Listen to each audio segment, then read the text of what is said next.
You know I'm a big Ohio nigga. A lot of niggas know me in Ohio and they love me in Ohio, man. Ladies and gentlemen, hailing from Cleveland, Ohio, I give you BVO. Oh, we boxing?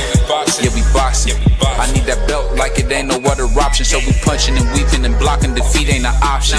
Let them know, shoot a video, put it on BVO. Let them know, every time I punch, it's a heavy blow. BVO, bound to hit like bricks cause it was set in stone. Let them know, I ain't getting body, but I'ma hit this flow. Yeah, way more than a show, this is BVO. This is a sick Negro. Let's start. Let's do this again, Robert. You know I'm a big Ohio nigga. A lot of niggas know me in Ohio and they love me in Ohio, man. Ladies and gentlemen, hailing from Cleveland, Ohio, I give you BVO. Oh, we boxing? Yeah, we boxing. I need that belt like it ain't no other option. So we punching and weaving and blocking. Defeat ain't an option. Let them know, shoot a video, put it on BVO. Let them know, every time I punch, it's a heavy blow. BVO, bound to hit like bricks cause it was set in stone. Let them know, I ain't getting body, but I'ma hit this flow. Yeah, way more than a show, this is BVO.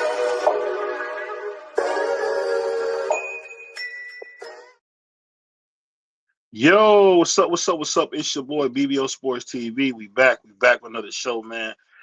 A long weekend, but we right back like we never left.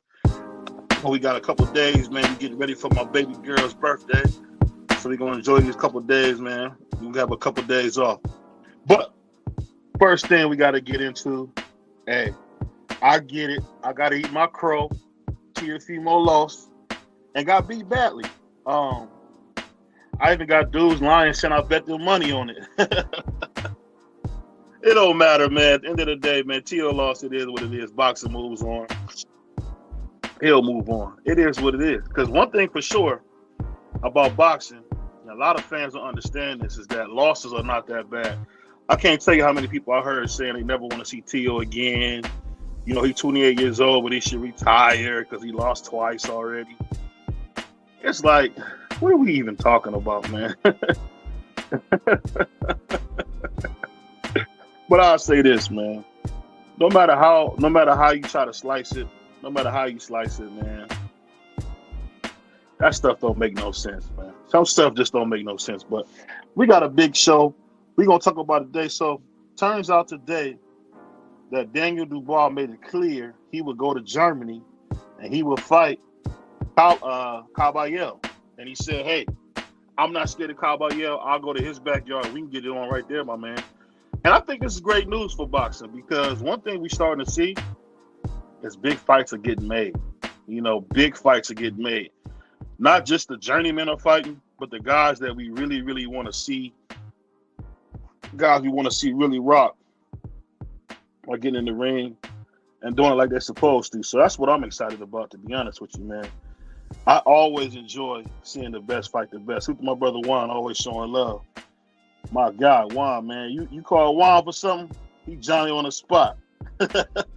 I'll take two over anybody, man, when it comes to this YouTube content. Shout out to my brother Juan, always my man, Johnny on the spot. But like I said, seeing my man Daniel Dubois say he wants to go to Germany and fight Caballero, it kind of just excites me. Because now I know that Daniel was serious about what he said. Daniel said, hey, I want to be the best. I want to be a champion for a third time. He made up with Don Charles. Made up with Don Charles. And he said, you know what? Let's do this. And I put like this. I think he'll beat Caballero. I really do.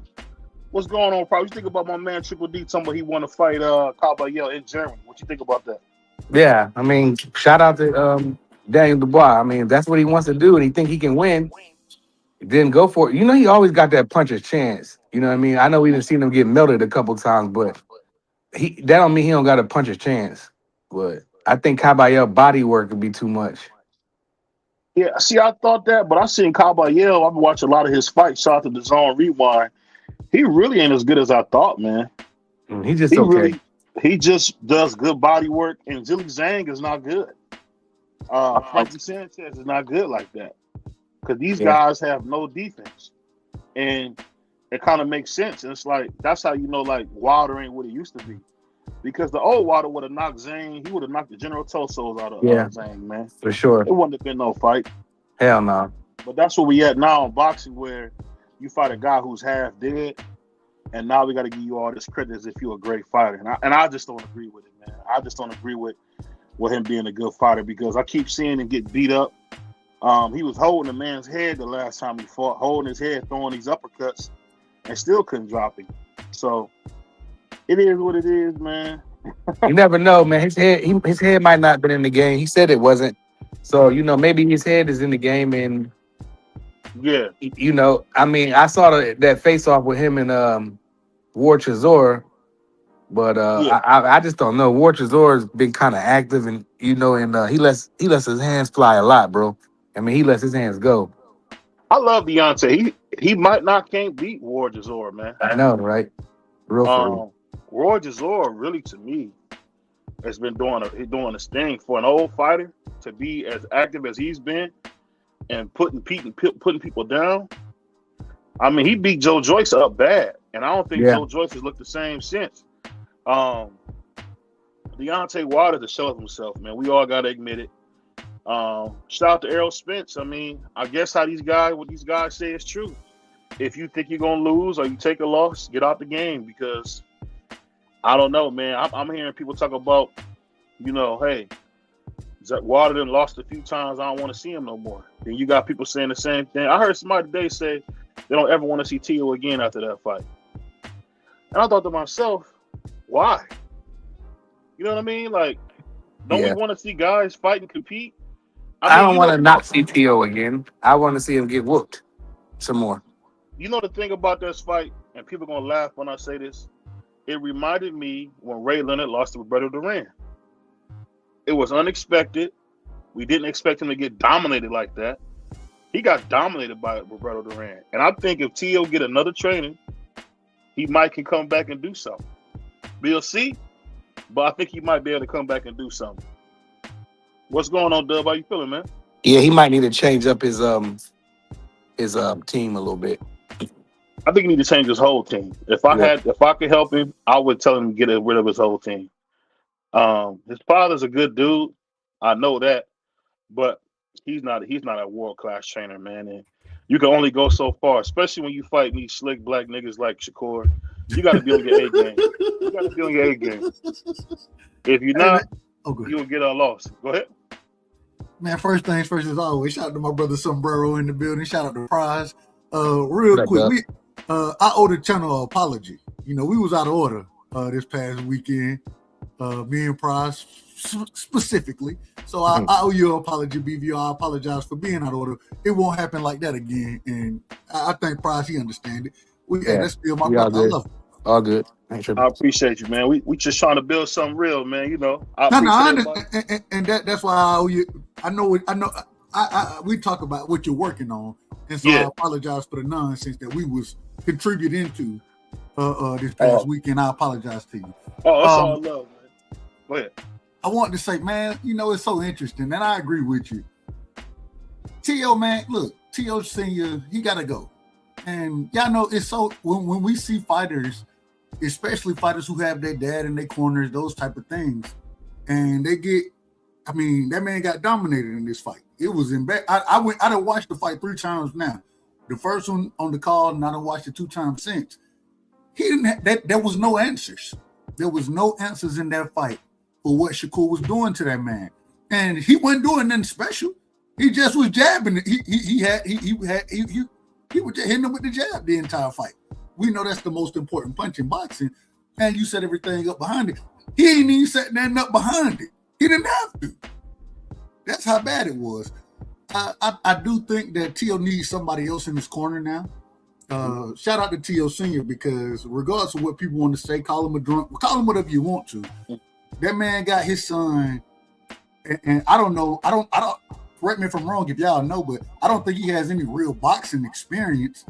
But he was able to get his son to a 2-time lineal champion in boxing. So he deserves credit. He deserves a ton of credit. At the same time, it's time for somebody else to come and be that voice of reasoning, or be that instruction giver. You know what I'm saying? Because it's always good to be able to pump your guy up. You know what I'm saying? Your son, get in there and be like, hey, man, go in there and punch him. And okay, cool. But I'm listening to Wale Moses sit there and say, nah, force him, man, keep him moving to that right. Don't let him go left. Keep him moving to that right side. Right? I'm listening to Wale, and that's actual instruction as to, if I keep pushing him that way, he can't get off what he's trying to get off. Right? And so I think you got to have that type of instruction moving forward if you want to be if you want to compete at the top level. But I'm just gonna be honest. Shakur Stevenson, man, that brother is special.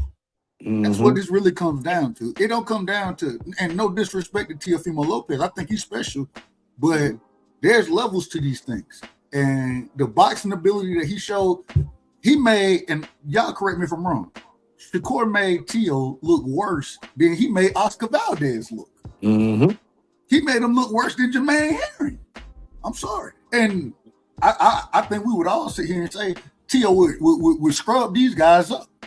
And then even to the point where we sat there and said, well, Teo got to be first. He got to come forward, this type of thing, because Shakur going to fight on the back foot.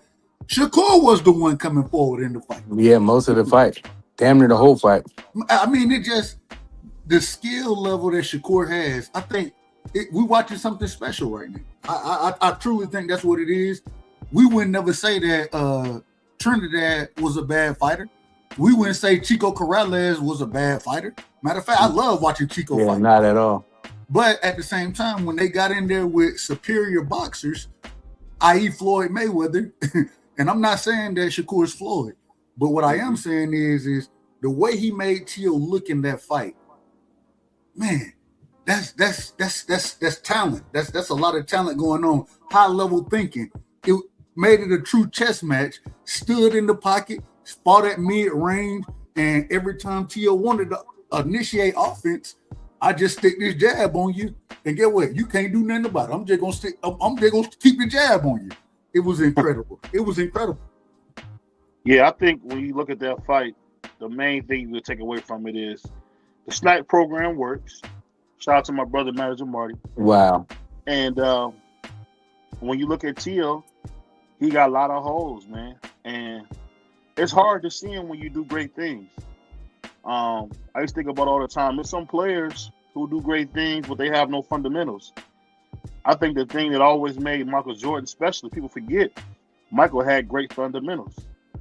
So he had the 50-inch vert, plus he could, plus he knew how to have his feet in the right place. And I think when you look at Teo, that's what happens when you rely too much on your physical gifts. When you get in there with a guy like Shakur, who's slow, brittle, can't punch a wet paper bag, and he just used being a technician to his advantage, it just lets you know how outclassed he was in the corner, IQ-wise. And really, Shakur showed somebody to know he had. Just that mental, the intestinal fortitude to say, I want this fight. Shakur is not going to fight anybody else, probably. But I will give him credit that he did go up there and fight Teo, become a 4-division champion.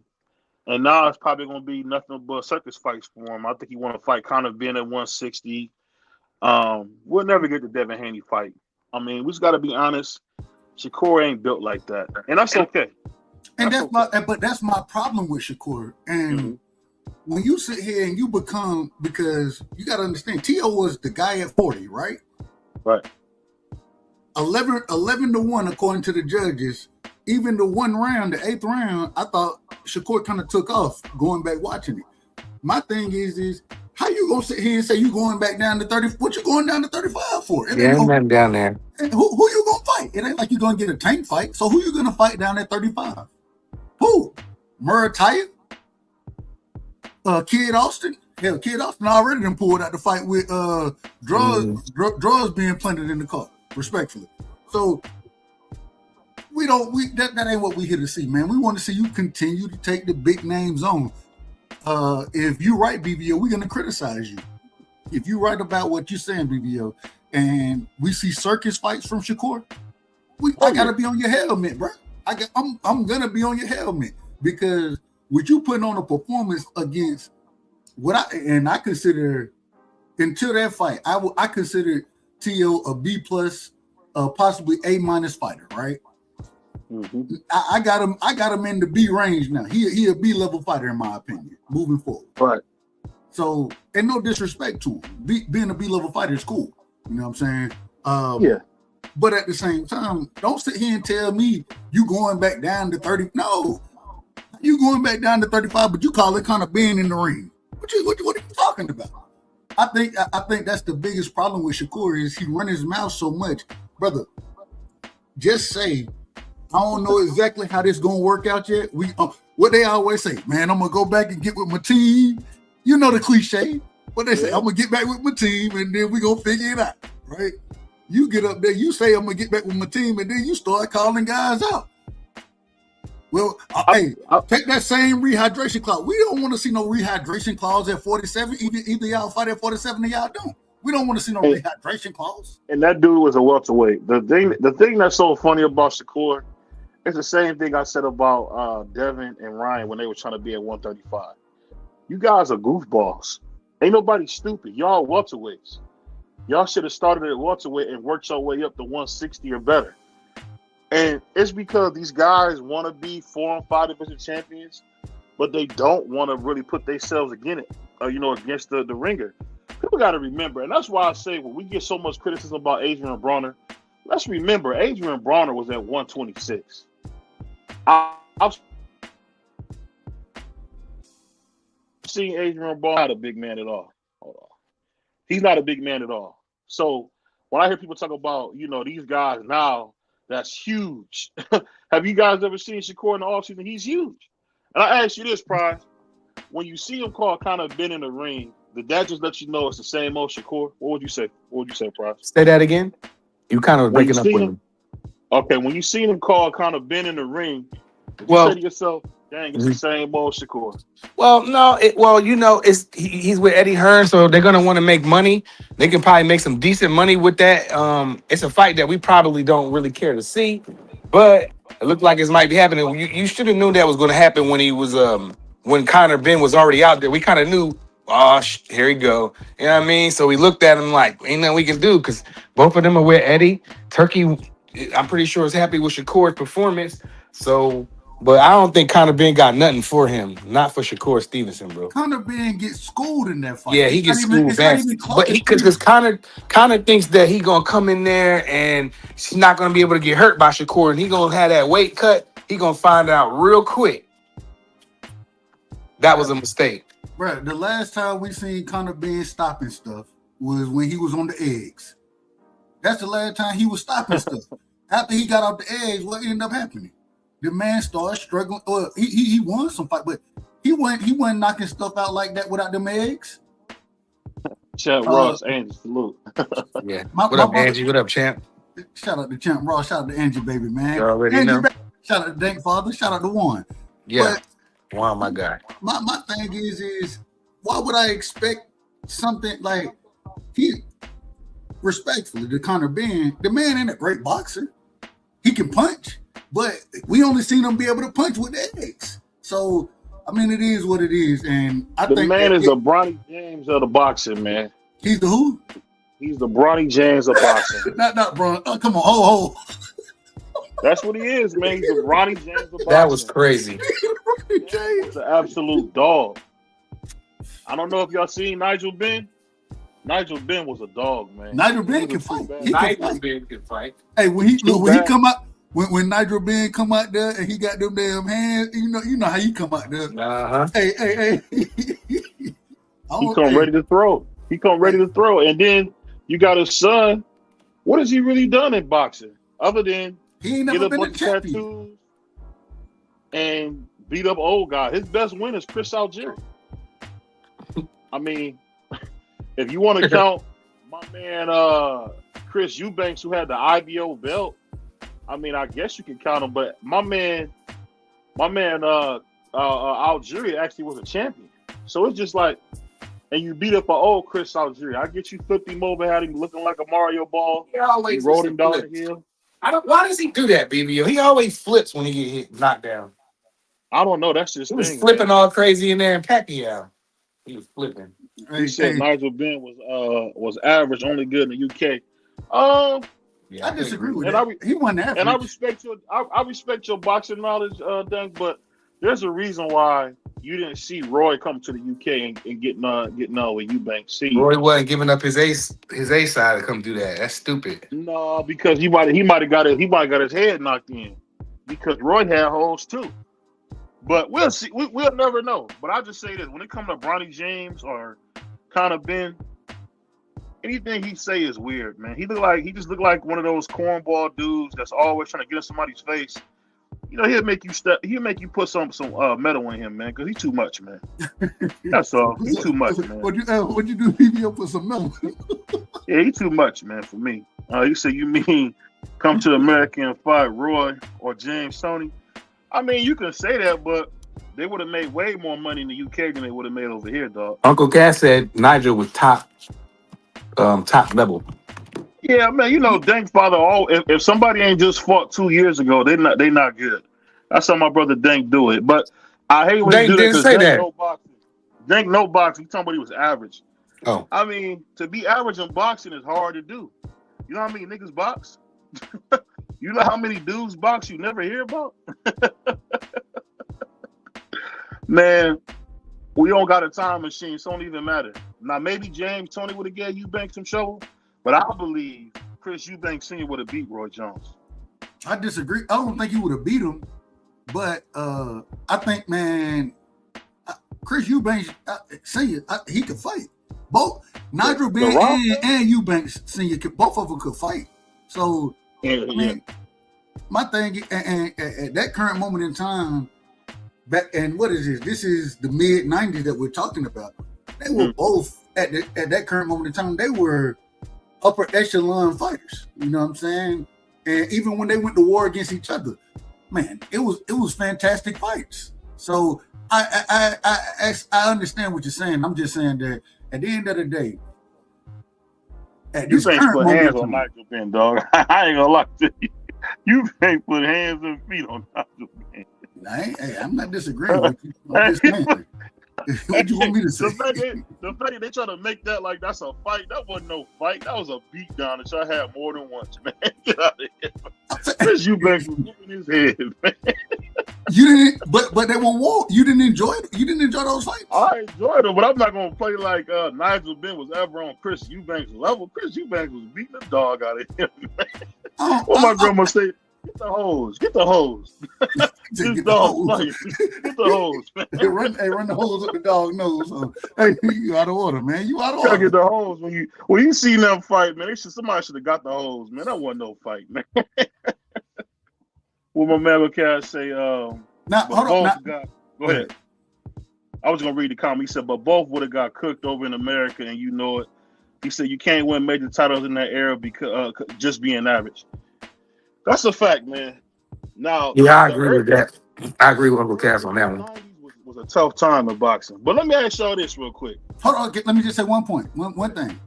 Even talking about when they fought back then, correct? And shout out first Chris. Fight, I believe the first fight was a TKO by Eubanks, right? I believe it was. He stopped it, but on the scorecards, I believe the scorecards were closer than, but he stopped them. It is what it is. He stopped them. The second fight, when the second fight a draw? I think the second fight was a draw though. It was a robbery, man. Chris Eubanks whooped his head. I thought the second fight was until Buddy got knocked out in the first fight. I thought it was a close fight then, and then the second fight, I thought it was just as close. I think skill wise, Eubanks stopped punching. That was the problem. Eubanks stopped punching. Who fault is that? He said he stopped punching. Girl, if you beat somebody's head off, dude, his hands probably was hurt from hitting his head. Hey, hold on. So look, when we watched this fight this past weekend, we watched Teo. There was times where I thought Teo should have let his hands go much more than he did. He was already taking shots anyways. Bro, you're going to have to sell out at some point in time. You got to let your hands go. He never do it. But the reason he didn't do it is because Shakur took it away from him. He made every time he wanted to come in and be aggressive or anything like that. Shakur, he put that stick on him. Pause. He put that stick on him, and get what? You can't respond because every time you trying to respond, you getting hit in the damn face. You got to reset while you getting hit on the damn forehead. That's what was going on. And I'm just saying, man, I think instead of, and I done seen people trying to discredit Teofimo Lopez recent or these past few days on YouTube, those types of things. They trying to discredit this man. I don't think, man, I think Teo is still a really good fighter. Really good. It's just, man, Shakur, he understood how to control the distance, range, and shoot that jab better than and that was the whole problem for Teo. He couldn't get around the jab. If you can't get around the jab when you fight the fighter, we know everything as boxing fans, everything come behind what? The jab. The jab is the most lethal punch in boxing. Why? Because it set everything up.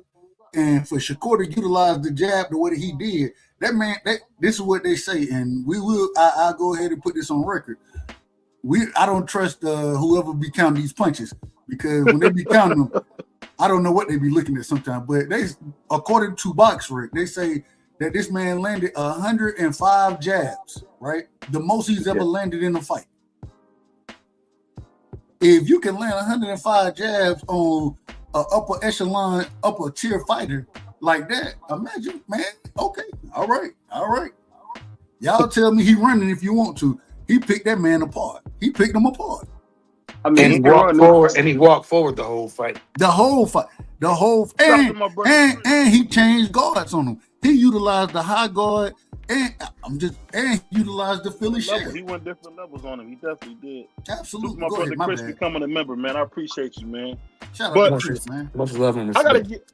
I gotta give my man Shakur his credit. He beat Teo so bad. Teo apologized for slavery, man. Yeah, that was crazy. That man apologized for slavery. That was crazy. He beat the slavery. Wait a minute. My brother said, "I'm sorry for what you guys did. I'm sorry about slavery." Hey, hold on. First things first. That nigga threw the black. He threw the black power fist up. I said, "Okay, what's going on?" Then he said, I didn't mean nothing. I apologize for what happened to y'all.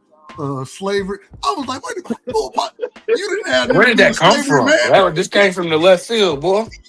Let me say this. Let me say this, Doug. If that don't prove what BBO's been saying, Teo didn't mean to say all that stuff, man. Really didn't. That man apologized for slavery. I ain't never heard this. Man, Teo be with so many niggas, you think he from Africa, man. So it's kind of hard. And you talking about Brooklyn, man. You talking about Brooklyn, man. If you see somebody white in Brooklyn, man, you talking about where it's gentrified. I'm talking about this brother from Flatbush. You go to Flatbush, that's like you would think you Tarzan, man. There's so many niggas out there. You can have a total Tarzan movie here in Flatbush, Brooklyn, dude. Angie, baby, I can't breathe. I can't breathe right now either. I'm with you. Hey, but that was crazy when that brother. Hey, my man Trill Will hit me up and said, "Did your man just apologize for slavery?" Apologize for slavery. Yeah, he is. He took on the whole thing. Crazy work, bro. Salute to Angie on the get them 5 memberships. Appreciate you, Queen. But I'm gonna say this though. Hold on, man. We gotta play the applause, man. Go play the applause for the sis, man. She 5 memberships. Shout out to Angie, baby, for supporting the channel, man. You ain't got no applause. You got applause on here? Let me see. Yeah, on a regular stream, right? That's what Free said. So let me ask, what's wrong with the blacks? No, not that. No, I didn't mean to hit that. Let me see if I can find. If you scroll down right below where you know how you have your clips, right below it now they have a new little section, and you can give the applause there. Okay. Hold on.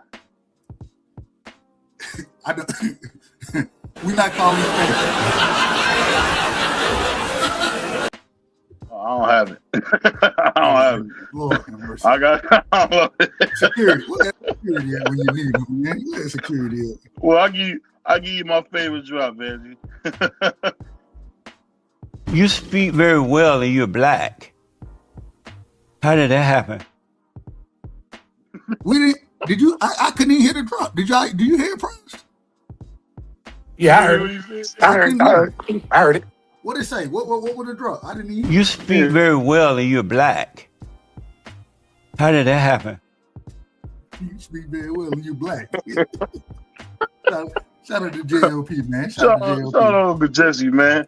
Shout out to Uncle Jesse, man. But I'll say this though, man. You got to get your head whooped bad to say I'm sorry for slavery, dog. Bro said, that brother, he got up there and apologized for slavery. I said, my goodness. Man, shout out to Chill. When Chill Will hit me, man, he was laughing like a newborn. That brother was Chinese, man. He was laughing so hard, man. He said, your boy apologized for slavery? I said, Till didn't mean that. I keep trying to tell y'all, Till's a cornball. These boxers are cornballs, man. These dudes be in the house, man. Yeah, they ain't knowing nothing. They ain't mean to say that stuff. But apologizing for slavery is diabolical, man. Yeah, that's hey, man. Slavery? It was, he wasn't even born during none of us was. he did his whole thing. He put up the Black Power fist. I was like, Then what he was made that the Black about? Panther fist. Yeah, I'm like, power to the people. What he say? That nigga tripping. He just got done talking about his life, said he'll be back. Then he put his fist up and said, I'm sorry for slavery and all you got is fist. Wow. I was like, this dude's a goofball, man. What just happened? I He get 100 lashes for that, bro. 100 lashes. But I'll say this, man. That fight is crazy because you know what got me, and I'm gonna tell you what happened when you get monkey behavior. Because of that whole scuffle, people don't know Devin Haney went on that podcast. That wasn't by accident. So all those dudes who wanted to defend Devin Haney was supposed to be commentating that fight. Right. Devin Haney was promised the winner of that fight. You didn't notice that he wasn't there? I didn't know he was promised the winner of anything. I didn't know that. Yeah. Go ahead. He was promised the winner of that fight.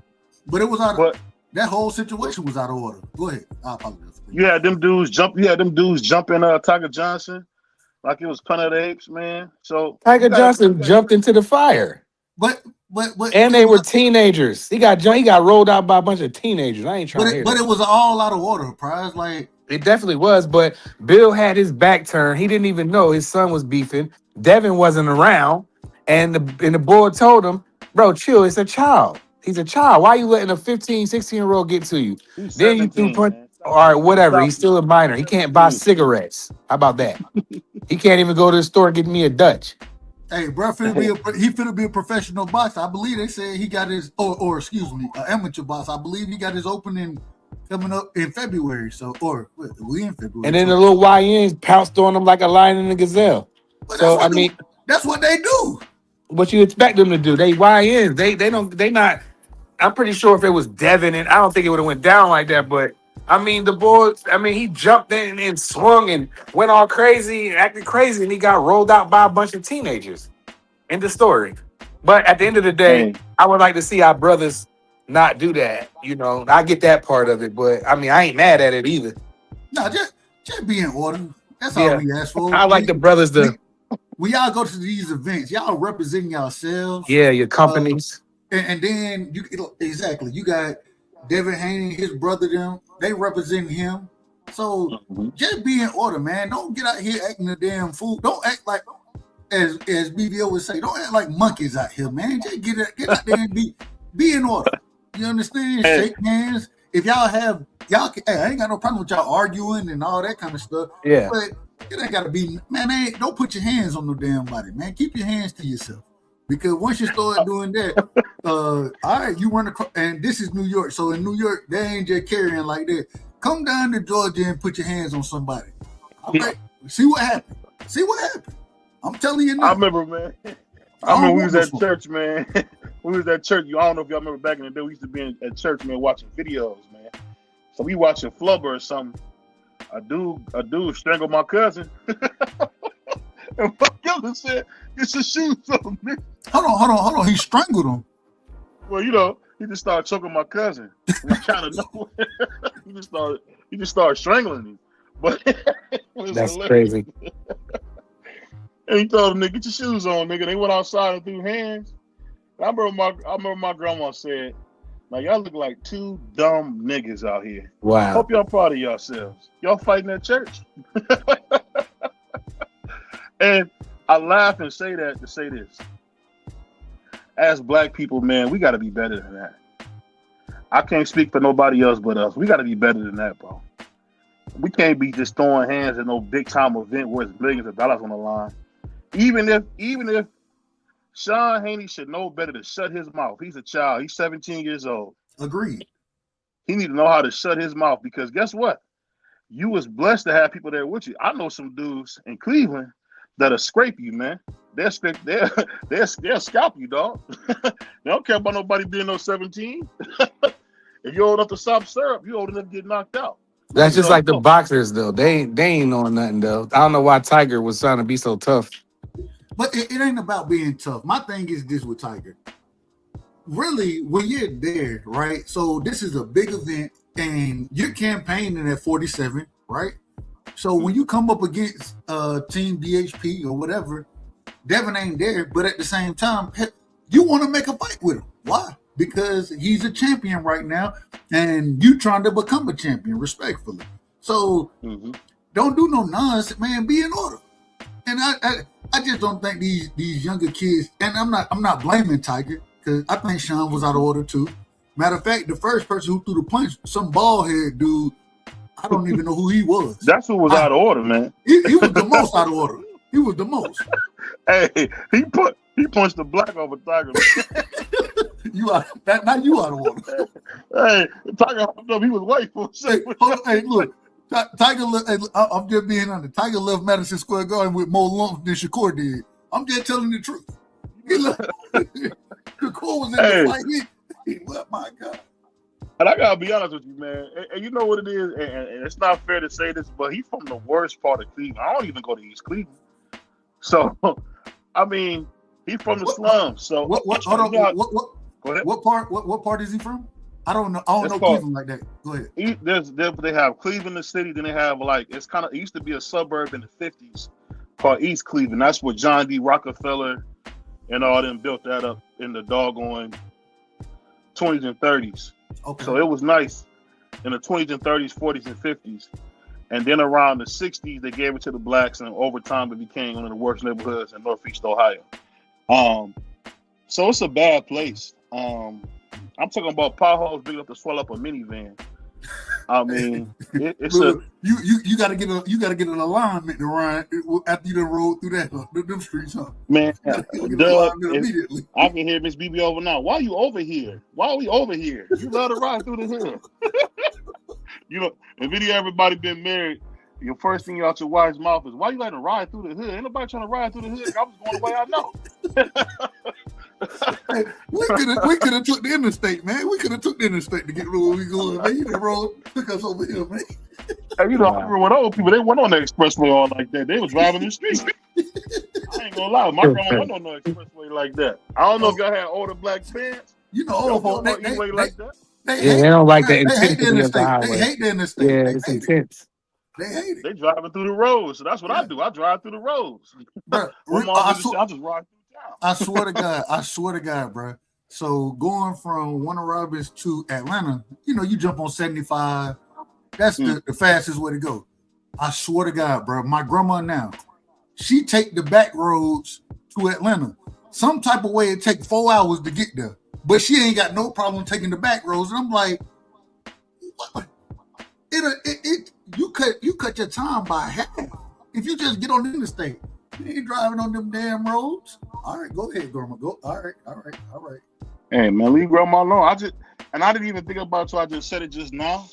That's just from growing up with old folks, man. You know, used to be my grandma's good friend, Miss Isaiah.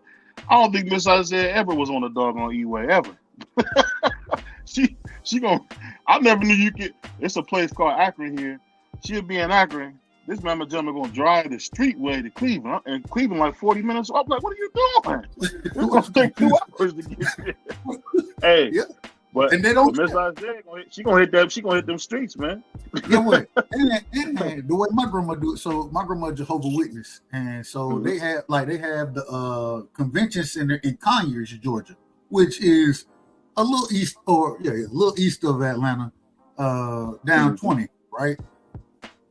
Well, she will, and she gonna leave 4 hours early and take the back roads to Conyers to go to the meeting. And I'm sitting here like, Grandma, I'll drive. It's okay. Nope. She don't care. She want to take the back roads. The speed limit, the fastest you can go is 55, and that's only in certain parts. Most of it is like 35 and 40, 45. You be like, Grandma, what are we doing right now? What are we doing? We running through stop signs and stuff. Hey, this what happens when you get two country niggas up here, me and Doug. We done got all off topic. We Let me get back to That's a fact. Let me ask you guys this. Now, one thing I know that Tio could get is a fight right away with Devin Haney. Do you think since he's going to 47, he should call out Devin Haney and get that fight? Because I think he could probably give Devin more of a fight at 47 than he probably could at 40. What do you think? Hell no. The first thing is well, and I think Shakur defensively is much better than Devin is.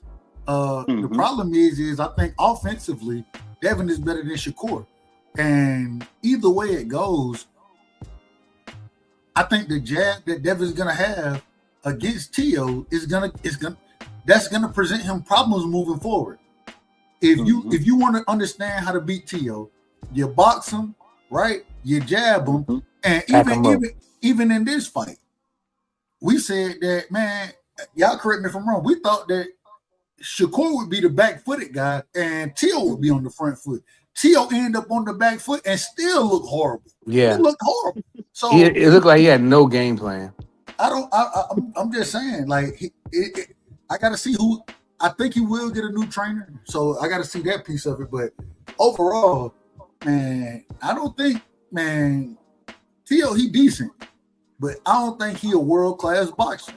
And when you come up against these world-class boxers, bro, you're going to have to box with them or you're going to have to press them. That's the only way to win these fights. You're not going to outbox Devin Haney, and so you're going to have to press him, and Tio don't know how to press. So it's another bad style matchup for him. I think he could get that fight immediately. I don't think he should, though.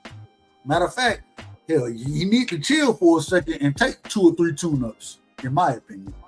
Well, you see how you do that, Dub? They don't make Ryan Garcia take no tune-up. He go right to title fight. You see how you gotta do that? No, Ryan Garcia. Hold on. I said Ryan Garcia should have took. I said this about when he got his ass whooped by Rolly. I said, man, Ryan Garcia needs some too. The man, hey, I don't know what's going on with him. I thought it was more mental with Ryan Garcia than physical. But at the same time, my thing is, I said he should take tune-ups then. That's what I said. But I get he coming and he's gonna come back and fight Barrios. But in my personal opinion, respectfully, Barrios damn near tune-up too. For Ryan Garcia. I ain't gonna lie to you, man. Ryan Garcia is the weirdest man I ever seen put on a pair of gloves, man. He was walking with his Pokemon Snorlax at that press conference. And I said, this dude is sick, man. He do anything for attention, bro. He do anything for attention, man. He said Tio can beat up Tiger. You sick, man. He said we don't want to see Ryan or Big Baby Miller anymore. Both of them can kick rocks. Facts. Big Baby Miller won, bro. You know Big Baby Miller won, right? Hey, man, shout out to the greatest hairpiece that we've ever seen in the sport of boxing. I don't know if we've ever seen somebody get their wig split like that. Literally. Did you see what he left with, though? What he left with? He been trolling the whole day, all day about it. But I'm saying, did you see the young lady that he left with? I mean, God is good. I'm sure he got. Hey, he probably got a nice. I didn't see her, but he probably got a nice young lady. I ain't got no problem with that. I'm just saying. He had one of them dark skinned pretty ones, man. When we ever seen a nigga man unit get knocked off in the damn fight? When we ever seen it? Man, who would wear a man unit in a fight? That was worse than that time Paulie Malignaggi had them braids and that trainer cut them Jones out his head. Bro, the only person I can think of is Jaylen Brown. When Jaylen Brown go out there and rub his head and the Beijing rub all that Beijing on the Beijing get on their uniforms, and you be like, hey, bro, hey, they wearing white uniforms. You might not want to have the Beijing. Is he bald at the top? He's thinning. I don't think he's quite I all don't the know if way. he quite bald, but Yeah, he's pretty thin, though. you know when you go to the barber, I always tell the barber, look, man, take me up, hey, I want to fade, keep it dark on the top though. I want it dark. Yeah. Well, he can't keep it dark. So that's why he got the Beijing to keep it dark. But he does his whole hair though. I'm like, why does he? I mean, you about to sweat. You know what's so funny though? I got to give that brother his credit. He can hoop, man. He can hoop. I ain't no basketball watching dude. I was watching this fool the other day. He take a nigga to the rack like it's nothing. I know he can hoop, but because you can hoop, hell, Kevin Durant hairline ain't worth a damn. You know what I'm saying? That man them had bees on the top of his head for the longest. LeBron James, that man, he damn near bald. And he should just cut it all off. He need to see. I was gonna say that. All I'm saying is, don't LeBron got a bald head? Have y'all not seen it? He got a bald head. Yeah, it's pretty low. Yeah, now he does. For a while. And now LeBron hair flipped up a little bit too. He was trying to save it. He was trying to save it. I don't know why. Man, just go to Boston and get it back, bro. I don't understand what these dudes be doing. Y'all man, if LeBron can't get his hair back, nobody can grow their hair back. He got all the money in the world. Man, I seen my homeboy. This dude had a convertible top on top. And next thing you know, I seen him a couple of years, like a year or two later, nigga had braids. That boxing stuff worked, dog. that boxing stuff worked, bro. All I'm trying to tell you, everybody's different. I ain't finna put no damn once my stuff start turning gray, I'm not gonna dye it. I'm gonna live with the gray that I got. Right? That's wisdom. And so my thing is, man, just be who you are. You ain't gotta go and get these enhancements in your head and all this other nonsense. And now you in a boxing match talking about Big Baby.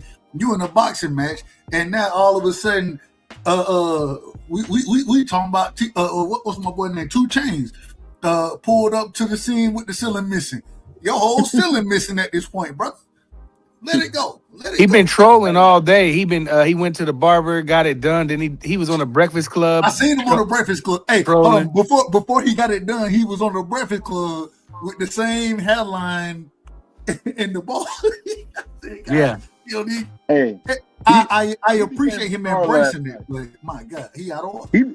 He always, you know what's so funny? He always been a star talking. He just can't fight like he can talk. Because I never get he too fat. Never get you go. Oh my bad. My bad. You go, dog. No, you ain't saying nothing wrong. You ain't nothing wrong. I'm just saying you wild.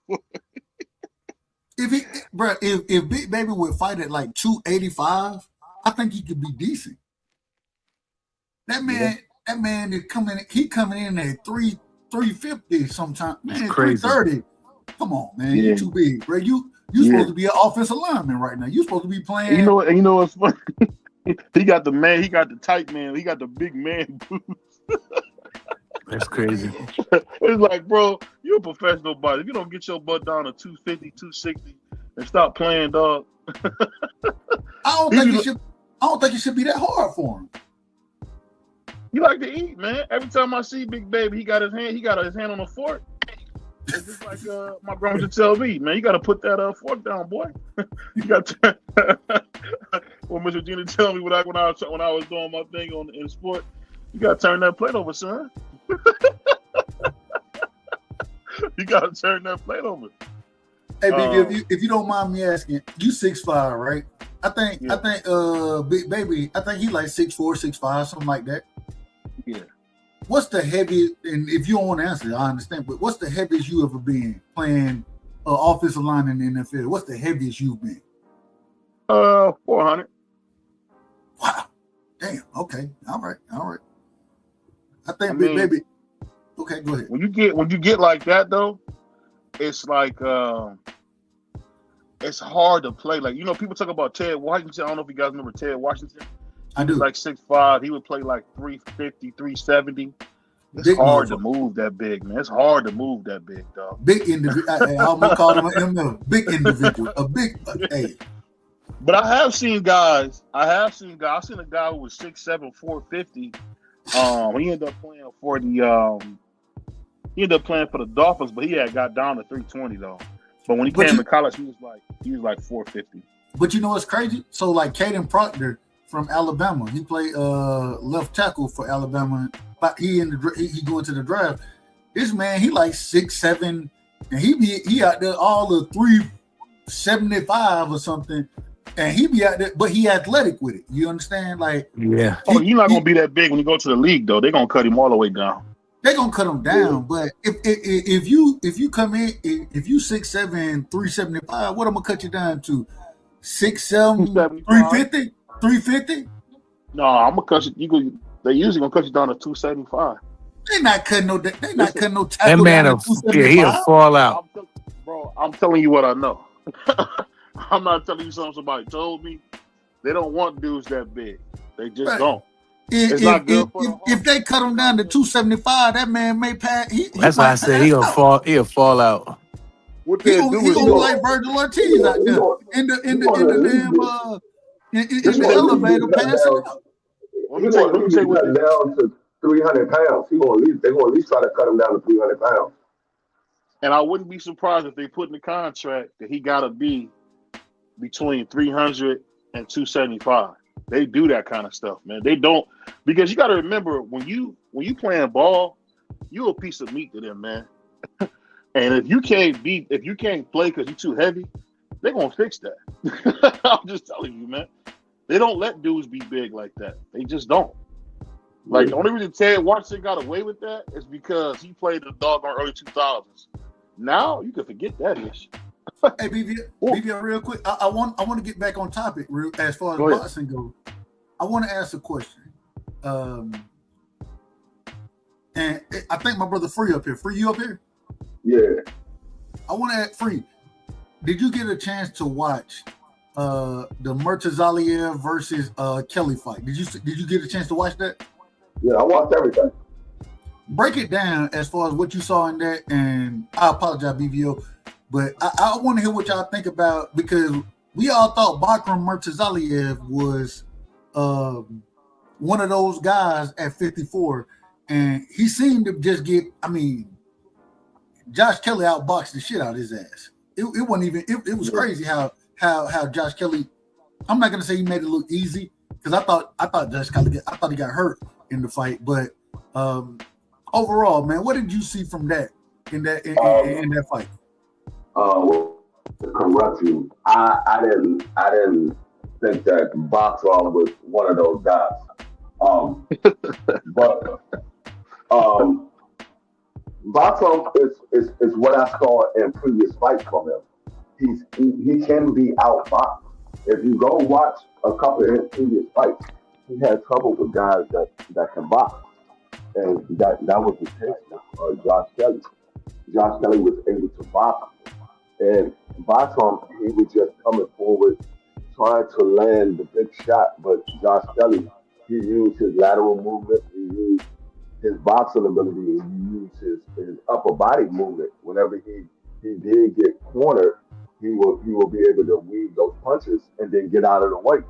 So I mean, I said this about Bakram. I said, I'm not sure. I said a lot of people is giving him a lot of credit because he was able to knock out Tim Tszyu. But Yeah. who did he knock out? Who did he beat? And I ask people that. I'm not asking people that say, "Oh, yeah, you trying to do this." No, I'm asking, who did he beat, to see how long you've been watching this guy, to give him that credit with saying this guy is that, this guy is this. If you don't know who he beat prior to Tim Tszyu, or you don't know who Magnumov beat prior to fighting Bud Crawford, how can you tell me that these guys are the guys at the division just because they got a title? They're not the guys at the division. They got a title. They had an opportunity to get a title. Well, actually, those guys was awarded a title because Jamel Tyler was stripped. So I can't. That's why I'm like, I be asking, who do they beat? I'm not saying who do they beat, just saying these guys are nobody that they fought. I want to know, who do you know that they beat? If you can't tell me who they are, you just going by based off what you just seen. Basically. I got a question for you, D Free. Now, this is a good question for the Puerto Rican Prince. So Oshaki Foster was on the Mace show. Shout out to Mace. Mace has his own show. And Mace asked Osaki a question. He said, "Do you still feel?" Hold on. We talking about Mace from Cam and Mace? Yeah. Mace he got his own show. I didn't even know he had his own show. Go ahead. I didn't see Cameron on there. He might be on there too, but I didn't see. Okay. Cameron, I just see Mace. And Mace asked Osaki Foster. He said, "What do you think about Shakur?" And he said, "I think Shakur is a female dog." And I was wondering to myself, like, are you guys surprised that Osaki Foster said that? I think Shakur is a female dog. No, I'm not surprised. Osaki Foster was trying to get that fight with Shakur since they was at 130. He was Shakur's number one contender for 2 years. Oh, I'm sorry, for a year and some change. He was Shakur's number one contender for a year and some change. He was trying to get that fight with Shakur. He never got the opportunity to fight Shakur.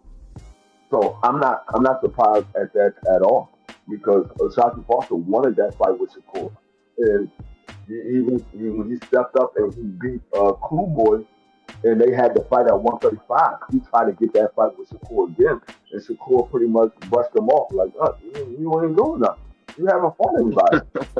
So I'm not surprised at all. It's some animosity between those. I would love to see it. I think Shakur beats him, but I think he will give Shakur some trouble at certain times in that fight, because Osaki Foster can box as good as Shakur, in my opinion, but he can box. I ain't gonna lie to you, Prince. I think that I was shocked to hear that. I mean, I know why you saying that. He was talking greasy. Shocked to hear that, dog. I mean, the Coley they say he a woman's body part and he a female dog. I was shocked, dog. Because people don't even say it about Shakur, man. Hey, we heard the same thing come from Raymond Ford. We heard the same thing come from Raymond Ford when he was talking about Shushu. Raymond Ford said the same thing about Shushu. But my thing is, I appreciate this, and now I say this: at this current moment in time, I don't see a reason, and I think Shakur, and I'm getting to that whole Osaki Foster point. Shakur out of order for talking about going back down. But if you're gonna go back down, all right, I understand unifying and all that, but the best fight for Shakur, I ain't even gonna say for Shakur. The most dangerous fight for him at 35 is Osaki Foster. I think that's the most dangerous fight for him at this current moment in time. I would say Tank Davis, but we know that situation. So talk about Abdul Wahid. Yeah. So okay. But my thing is I don't think. What is the point in y'all opinion? What's the point of him Shakur going up, becoming the lineal champion at 140? Shakur is the man at 140 right now. He's the guy. After his performance that he just put on, what's the point of going back down to 35? You say he's low. The point of him going back down to 35 is because the bigger money fight for him is either at 40 or 35. At 47 or 35. There's no huge money fight for Shakur at 40. Shakur wants a money fight. If he can't get a huge money fight at 47, he's gonna go back down to 35. What's the money fight at 35? 35 Osaki Foster is a money fight. That's not a money fight. I'm sorry, not Osaki Foster. Raymond Muratalla is a bigger money fight than anybody at 40. Yeah, that's a fact. And let's say Tank Davis does come back. Tank Davis is the biggest money fight for Shakur, in my opinion, than any weight class that he would be at. Okay. Let me ask you this though. Do you think that Shakur realizes that he's gonna get hell if he don't take this Devin Haney fight? Do you think he cares at all? Look like he already got a fight lined up with Conor Ben. Hopefully that falls apart, and then we can see what happens next. I don't want to see that. He don't have no fight lined up with Conor Ben because that's what it looked like. No, Conor Ben. These guys scared of Devin? No, Conor Benson, he is not doing the rehydration clause, so there is no fight lined up. Oh, okay. That's not Shakur said, I will only fight him if he does the rehydration clause. Conor Benson, I am well, not. if you're gonna rehydration clause on Chris Eubanks, well, take it yourself. Yeah. I agree, but Conor Benson, he is not doing a rehydration clause. We're gonna call him out of order around here. We're gonna call him out of order because he's wrong. He out of order. You can call him out of order all you want to, but if y'all say y'all don't like guys putting rehydration clause on, you can't turn around and say, "Hey, man, you got to take the rehydration clause." You just said you don't like guys putting rehydration. I disagree with the rehydration clause, but like Shakur Okay, said, so hold on, free. Hold on, I can say what up. Let me finish. I disagree with it, but if you're gonna do it to somebody else, then you should accept it. If you're gonna do it, when he did it to Chris Eubanks, I was against it. Right? No, what he did was he gave Chris Eubanks an option. You can do the rehydration clause and fight me, or you cannot do the rehydration clause and not fight me. Chris Eubanks wanted to fight, so he did the rehydration clause. He didn't force him into a rehydration clause. You got an option. So yes, he did. He made a lot of money with them fight. I think he made like $13 million each.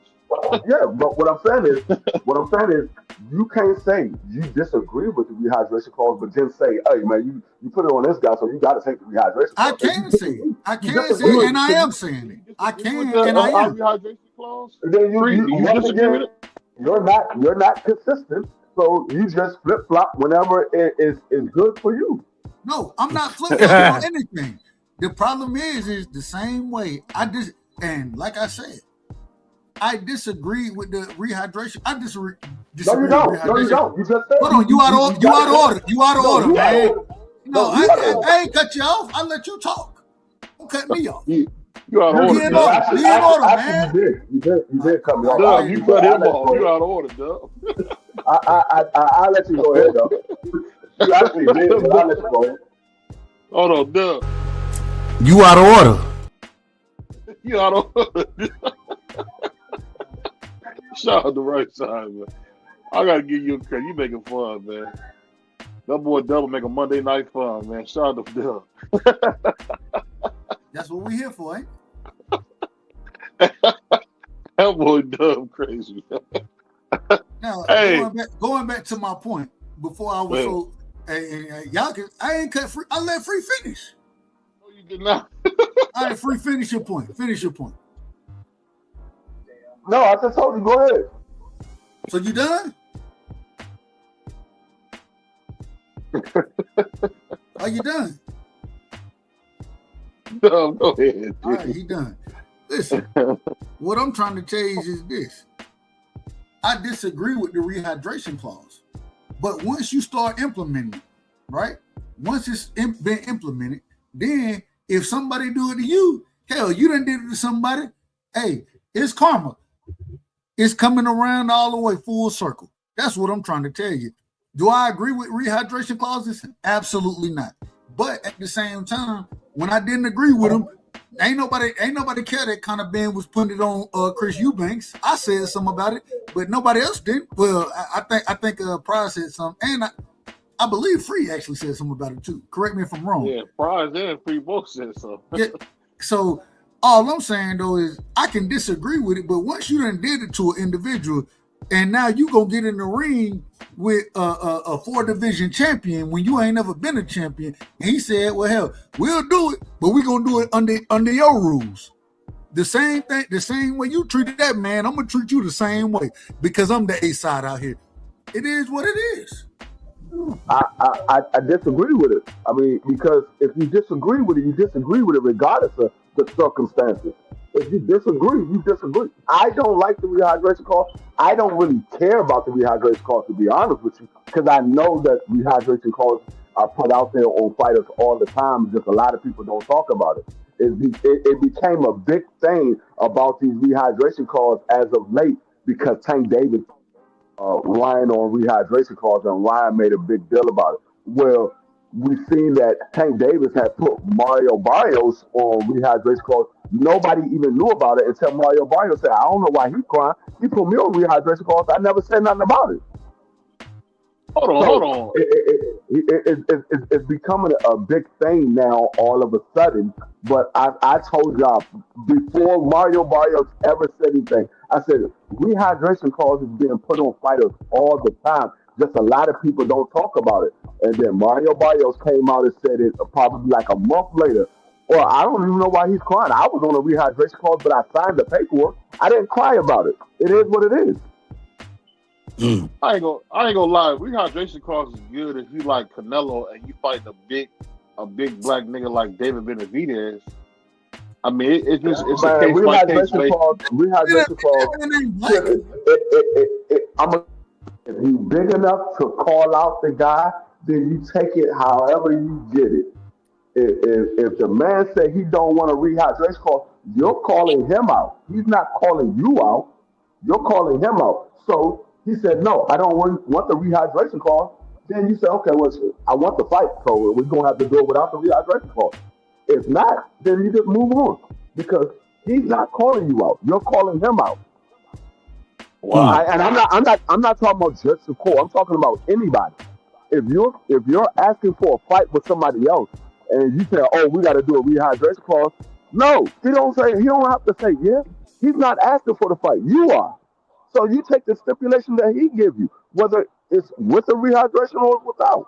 You're asking for the fight. He's not asking for the Where would fight. they fight at? Free welterweight? 47. Well, yeah, I Like I guess. said, Shakur wants to fight with him. He never said Shakur. Shakur said, I want to fight you. He was talking about fighting Devin Haney. Conor Ben was talking about fighting Devin Haney. Shakur is the one that said he want Conor Ben. So he's like, okay, we can make it happen. He said, well, you guys do a rehydration clause. He's like, oh, what? No, I'm not doing no rehydration clause. You want to fight me? You fight me at 47. That's it. Yeah, that's crazy, man. Only time I thought you have a rehydration clause was when you had David Benavidez trying to cheat Canelo. But let me play this clip real quick. I would never let anyone control me. It's just not in my nature. Yeah, but I don't think I get controlled. Right, because you're not alpha. No, I'm. Beta. He didn't. Oh man. You're right. You never control because you beta. I'm beta because I'm a beta. I'm producing estrogen as I speak. Yeah, that's what it is. I might start crying. What do you think will happen if one day after today you realize, you know what, this is not working the way it's going, and you become alpha with your wife? I'm already alpha though. Oh, I can prove to you if you're beta or alpha. Your first child, was it a boy or girl? Girl. Beta. Hey, who said? That came right out too. You didn't even let me finish. I said girl before I even got girl. Before I got that last the L out, you were like beta. Bring me $10 back. Shout out to all the beta males out there, man. And look, if I'm just saying, if you know, I know Miss Lee ain't gonna be there, but who you said you giving it to? Who is Miss Lewis? The who? Hold on. You said discipline? Hey, let me ask y'all, can y'all hear me? Yeah, I can hear you. I can hear you. Yeah, my man Dub has some background. What's up, Vacay? Hey, but I ain't gonna lie to you though, man. I'm excited, man, because no matter what, that was a great night of boxing. Let me ask you guys this. Do you guys think Jalil can be a champion after what we seen last night when he wasn't listening to Bernard at all? What do you guys think about that? Yeah, I mean, you watch Jalil Hackett fight at 160, and we're talking about Zuffa boxing. We're not talking about the actual sport of boxing because they're not in the sport of boxing. They're in the Zuffa boxing league. So you saw Jalil fight at 160. Wait, whoa. What you said that Zuffa boxing ain't the sport of boxing? No, they have their own league. They're going to have one. But it's still a part of the sport of boxing. It's still a part of the they're sport. not. No, they're not. They saying they're not recognizing the sanction by their own champion. They're going to have one champion for their league. It's going to be one champion. They're not recognizing the sanction body. So you had Jalil fight at 160. You saw how Jalil looked, and then uh, uh, uh, later on that day, you saw Boa Chu, because that's what they were saying his name was, Boa Chu. You saw Boa Chu fight, and I think Jalil can beat Boa Chu. Yeah. Probably could. I'll put it like this. You better let Boacek hit him with them hard right hands like you let that goofball did. Hey, I'm gonna be honest with you. I don't think Boa Chu really won that fight. I think that fight might have been a draw. I didn't score the fight because I was driving to score the fight because I had to take my wife to work. But I'm sitting there watching that. I don't know if he won that fight. That might have been a draw. Like I said, I didn't score, so I can't give you every round by round of what I had. But it might have been a draw. He had the harder punches, though. No, go ahead, Dub. I just thought he had the harder punches. That's probably why he won. He was every punch like he was hurting that guy. I ain't think, and I say it respectfully, I ain't think that Butayev was truly hurt, right? I did think that Boychuk landed some effective punches in there, but there was some times I thought that when Butayev was going to the body against Boychuk, I thought Boychuk, he didn't like them body shots at all. Whenever we talk about boxing, we talk about clean, effective punches. Body shots are included in there. Yeah. And some of them body shots that I thought Butayev landed the better body shots. I'm not mad at. I figured that they would lean for Boychuk anyways. But I thought that Butayev, I thought he put on a heck of a performance, even with me thinking that the Nick respectfully that he was retired. I thought he was retired. Yeah. I'm telling the truth. So I thought he put on a heck of a performance, and I thought that was a much closer fight. I agree with Free. It could have been a draw. I would lean toward Boychuk, but he was punching him too hard, Free. I don't know, Dub. He was every time he hit him, he was flinching. I mean, if you go back and look at the body shots that Butayev was landing against Boychuk, I watched 2 or 3 times. That brother, he was that brother didn't want, man. Them body shots was hurt.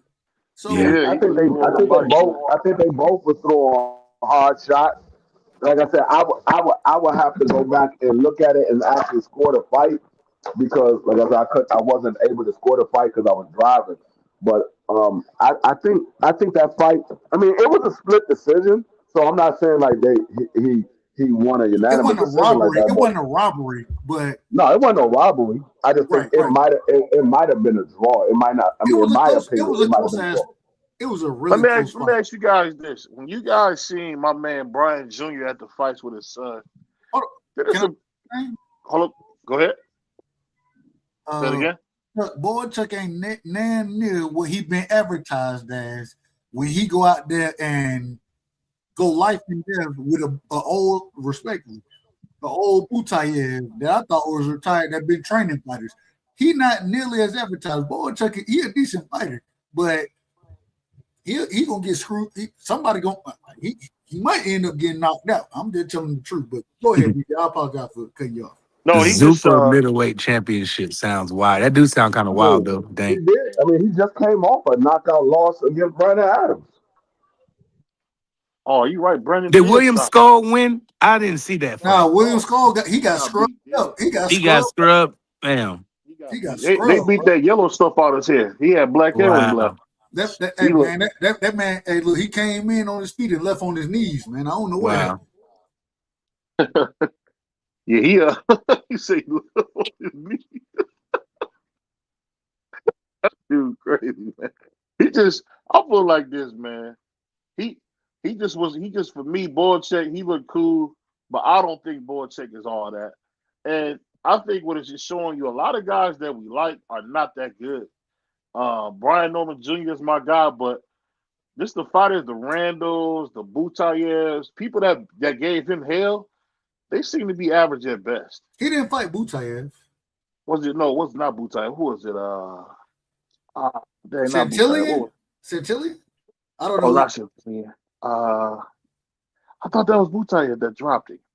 No, he didn't. He never fought. Butayev always, Junior campaigned at 40 before Butayev. Butayev is the He one fought that Stanley Onis. He fought Stanley Onis. Okay. I'm trying to think. Who was the dude that put him on his pockets, man?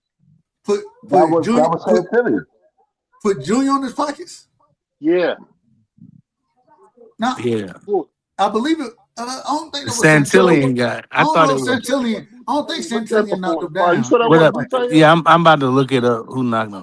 What up, Butayev that had him? I know for a fact it wasn't Butayev. I know Now, that for a fact. Butayev, after he lost the state, had one fight since then. He didn't fight anybody but one person since he fought Stanley Onis. And after he lost to Stanley Onis, I picked Butayev to beat Stanley Onis. He lost that fight. I thought it was a close fight. But then he ended. I thought he was a trainer. That's why I keep saying I thought he was a trainer.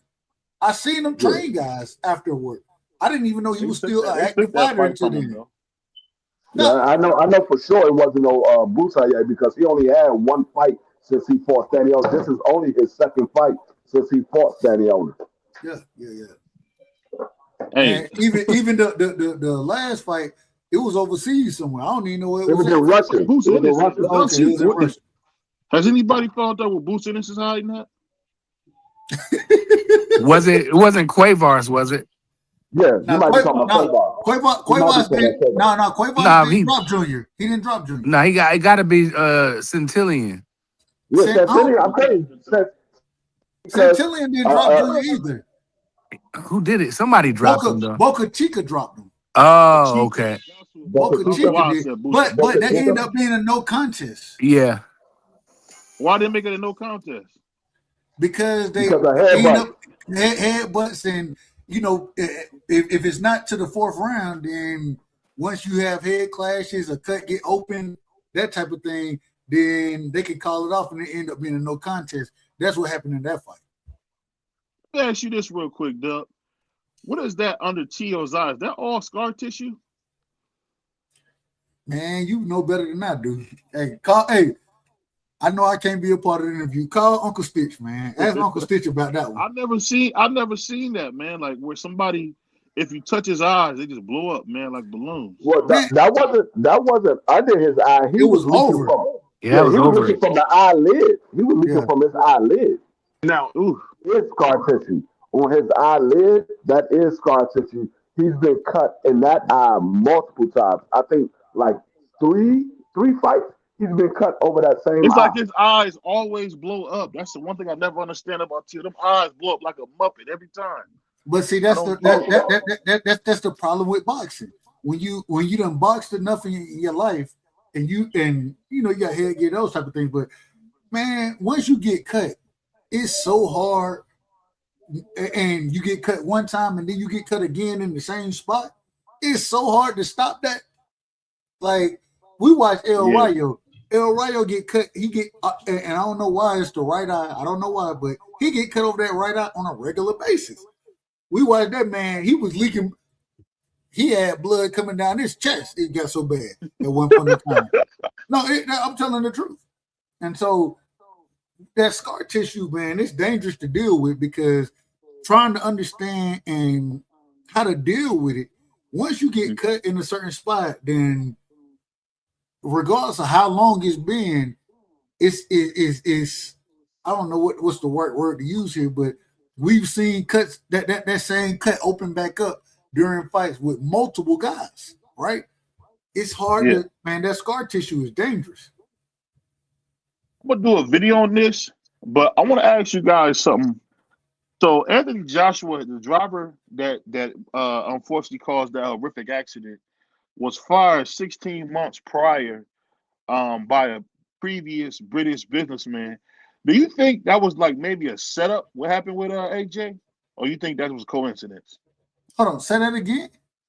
So a businessman. You said he was fired. He was fired. Say that again. He was fired. He was fired for not having his license 16 months before this horrific crash. And I'm just wondering, do you think that was just bad luck for AJ to run into the same guy? that had caused this, that was, had been fired for the same type of stuff before? Or you think it was maybe a setup? You think that guy targeted AJ? I'm pleading the fifth on this conversation. Yeah, I don't know about that. That's why we ask you, man. we trying to see, just like we asked about why did Mo3 chase Errol Spence. Inquiring minds want to know. I have a little more understanding of that situation, but in this one, I don't have understanding. So I'll be talking from a place of nonsense. Yeah, to be quite honest with you. I can respect that. I gotta. It's a big article. I gotta send you guys to kind of get it. But let me ask you this: what did you guys think about Usyk when he bumped into Fabio Ward? Looked like he seen a ghost. Did you see that? When Usyk bumped into Worley at the doggone Ring Magazine awards, because Worley had been talking cash and money about Usyk, but he didn't say nothing when he seen him in person. What you guys think about that? I didn't see him run into him. Yeah. It's part of fights. These guys do this all the time when it comes to these fights. They say certain because they want the fight, and they don't really have any real animosity towards each other. They just want the fight. Well, the stuff you said about Usyk and his kids, I thought he meant what he was saying. I'm just saying when he's seeing them, he was a gentleman. It was surprising because 1 minute Usyk is don't believe in God. He worship other things, and now when you meet him, is you shaking his hand like he your brother that you hadn't seen in a couple of years. Wow. I don't know about y'all, man. My bad. I'll be on the world stuff. But let me ask you, I don't know if y'all know about this either, but let me ask you guys this. What do you think about Deontay Wilder saying the reason he didn't take Usyk's fight because Usyk was taking too long? Do you think the champ was right to say he needed to fight now? He couldn't wait?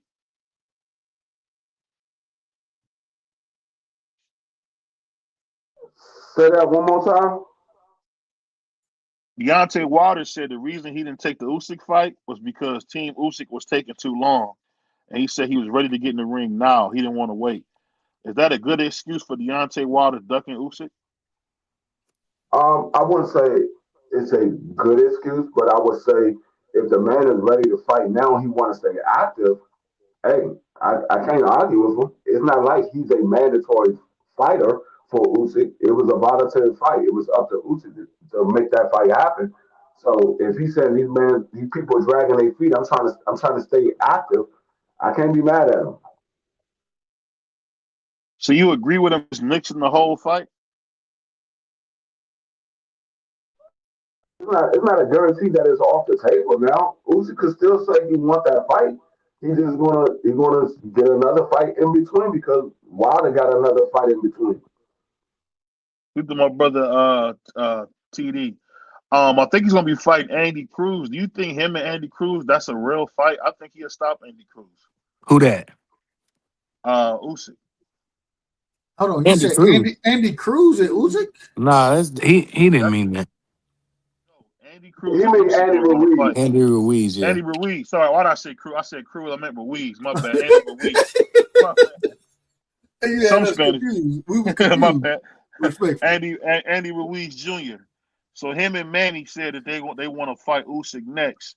Do you think that's a good compilation prize for us not getting Wilder versus Usyk to see him fight with Andy Ruiz Jr.? I really don't care. I'm being honest. Y'all dudes y'all make it seem like I'm the only one that care about the heavyweights, man. Y'all dudes is nuts. Well, man. the heavyweight division is trash. It's nonsense. Deontay Wilder at this current moment in time, both of them passed their prime. Both of them they got that, and it's no problem with them taking losses. But I mean,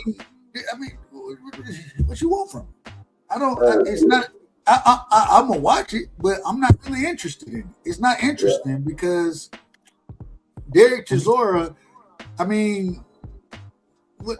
I don't know. I just don't. I can't even break it down because it's just such a pathetic fight, in my personal opinion. I love the heavyweight division. I love the heavyweights. I ain't gonna lie to y'all. I'm like that with Dub. I really don't care.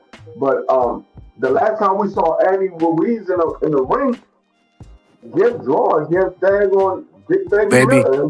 See what Big Baby Miller look like? Well, he got his hand fixed. He had his right hand was messed up, so he finally got that hand fixed, surgically repaired. So I'm just wondering, he might be the old him, and he back with, I think his name is Manny Robles. He back with Manny, the guy that helped him win all them to win the championship versus AJ.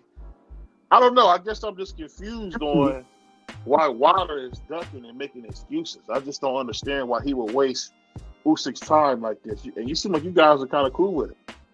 He on a winning streak too. He beat Joe Joyce, Otto Wallin, and Gerald Washington all in a row. Award Chisora. So yeah, I don't like the fight. I thought nobody care about those guys. I'm just saying this is the problem with all this. The problem with he's on a winning streak right now. He's on a winning streak. That's all I said. No, I agree with you as far as and he's been hella active than Wilder too. Like I don't know, man. I don't like I thought Wilder should have just jumped right in there with Usyk and see what happens. He might not make it there. I hope he does. He's gonna get beat down by Chisora, man. I think Ward Chisora might overwhelm him. But if the new and improved Deontay Wilder like he said he is, then you never know. Ward Chisora is 40. When you say new and improved, what are you gonna do different? I don't know. Maybe he's not as timid. He got his elbow repaired. His elbow and his left hand have been fixed surgically. That's what he's counting on. Deontay Wilder? Yeah, Deontay had surgery on his elbow and he had surgery on that left hand again for the fourth time. He don't even throw he don't throw the left hand at all. I mean, who cares? Well, he said the left hand was messed up, Dub. That's why I brought it up. The man said the hand was messed up. We only know this man for Deontay Wilder gets stoppages from what? The right hand. He don't get stoppages from the left hand. Chisora 42. From the right hand. I mean, I think this is a geriatric y'all fight. niggas don't care about the heavyweights, man. I'm shocked y'all don't care about that. It's not that we don't care. It's that, I mean, these are geriatric individuals fighting each other. Ain't nobody trying to see the AARP go at war with each other. We ain't trying to see that. So, it don't garner. Damn, Dub, they are age, man. You rough. They are age. Man, hey, get what? Hold on. Get what? I got 3 years now before I can apply for AARP. What you mean? That's crazy. What you mean? I'm just saying, I'll let you know we getting old, man. We the same age as the nigga said you're talking about so old. Okay, but right now, BVO, you know, like I know. If you try to go out there and get with these young guys, right? And in the NFL, man, you gonna get scrubbed up. You know that. Like I ain't got no chance, man. If I go out there and try to play ball with these guys, man, they finna put me in circles. They got Euro steps and what they call it now. They got not the hang dribble, what they call it. They got some stuff they do now where you can take 4 or 5 steps instead of just we ain't grow up like that. We ain't grow up with none of that nonsense. Tell me why I went to the gym, Dub, and this little dude punched on this guy that was like our age. Oh no, he wasn't looking with him. Oh God. Hey, you know them YNs out of order. They out of order. Hey, he took not the ball one time and you know it, man. With two, man, he looked like Shaquille, man. Just hit it with a quick 2. You ever see somebody do the 1 step and then bang? He had the 1 step 2-hander on it. It was nasty, man. Wow. See, it was nasty. This the great thing, man. As I done got older, right? Yeah. You know, when we were young, we used to talk about old man strength. I got my old man strength now. Okay, so hey, you might be faster than me. I'm just trying to land one good one. That's what I'm trying to do. I might get caught a few times. I just need to land one good one. Cause when I land it, hey, it's over. That's what's going on. No, I'm not talking about like a fist punch. I'm talking about that's what they used to call dunking on somebody. He dunked on. Oh, he was dunking. Hold on, he was dunking on old folks. He dunked on the dude. He hit him with one dribble, and then boom. They used to call it punch when I was growing up. You punch on the individual. Well, I understand it. My thing is he did.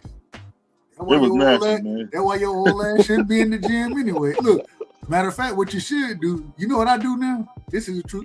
Yo, anytime I go to LA Fitness, get what I go in there, Man, hey, Yeah. I shoot a couple jump shots. They start running. Well, I take my ass to the treadmill, boy. I be like, let me go get some cardio. Y'all ain't finna have me out here looking foolish. No, it ain't finna Hey, man, it's funny, man, because I couldn't believe that little dude dunked that hard, man. I was like, he jumped up a trampoline. Hold on, BB. Back in the day, we used look. I wasn't never a great jumper, but back in the day, I could time it accordingly. Where you ain't gonna just dunk on me. You feel me, man? Today, No, he smashed dude. Man, they putting. Man, I'm going to the treadmill. Fuck that. Surprised he dunked the ball and the ball hit the dude our age right on the head. Had his nuts on his forehead, probably. That's crazy. I'm not living that type of life. Nah. And for one, the dude looked like he was too small to be dunking, but he wasn't. He's lucky about 5'9", 5'10". But he just banged. I was like, what? 5'10" dunking? Who you talking about? It was just a random dude I seen. Random folks at LA Fitness, bro. Random folks. Man, yeah, I don't mess with them. I don't hoop no more. After I tore my ACL, tore my meniscus, fractured my patella, I ain't hooped since. Y'all got it, bro. Yep. Hey, I'm going to the trade. Hey, I'm going to the trade. My homeboy Sonny Boy was playing ball with some young dude, tore his Achilles. And this the problem. Oh, wait a minute. Like that. But this the problem, BVO. Get what? You done messed around, went in there dealing with these young folks. You done tore your Achilles. Now you gotta go get surgery and stuff. And you out here army crawling out the gym because you can't walk. I don't want the smoke, man. I don't want it. Oh boy, Sonny he walked with a cane for 6 months, man. It ain't like it is on TV. He walked with a cane for 6 months, man. That Kobe stuff y'all seen, that ain't for everybody, man.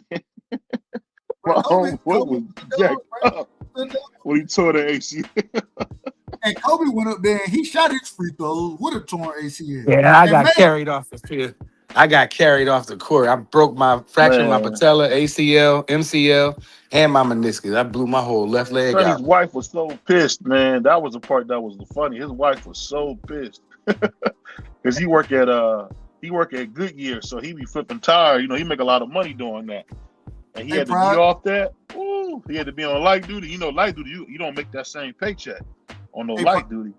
I got that same scar that you got. Cause I tore all of it up, and I got that same scar. You know what it looked like. I didn't ever get surgery because I was still young. I got surgery for it, so they told me just to let it heal up and just lay low. And the doctor was like, "I don't want to cut you if I don't have to." And when he said he'll let me know, and if it gets worse, then they'll have to repair. But my ligaments, I can't jump as high and run as fast. But Brother Curtis said, breaking news, Turkey wants the super fight with Shakur and Keyshawn. It's in talk. Yeah, I don't think they're going to. I heard that, but I doubt it happened. I don't think they're going to do it. They were talking about praying together. We prayed together. I was like, oh. Brother sleep in a sling bed, man. That ain't going to work out. Yeah, I'm good now, Vay. I still can kick put my foot up somebody, you know what I mean? Hey, you know, he can run. They call him Carl Lewis. Yeah, I ain't running nowhere. I'm licensed. Nigga beat up the block on me. I'm not running nowhere. I'm licensed. I'll never forget, man. Me and my cousin was getting jumped, and my little cousin, man, I look up while we getting jumped. This nigga was bent in the corner. I'll never forget. That's crazy. When I got back to my grandma's house, I tried to beat the shoes off of this dude.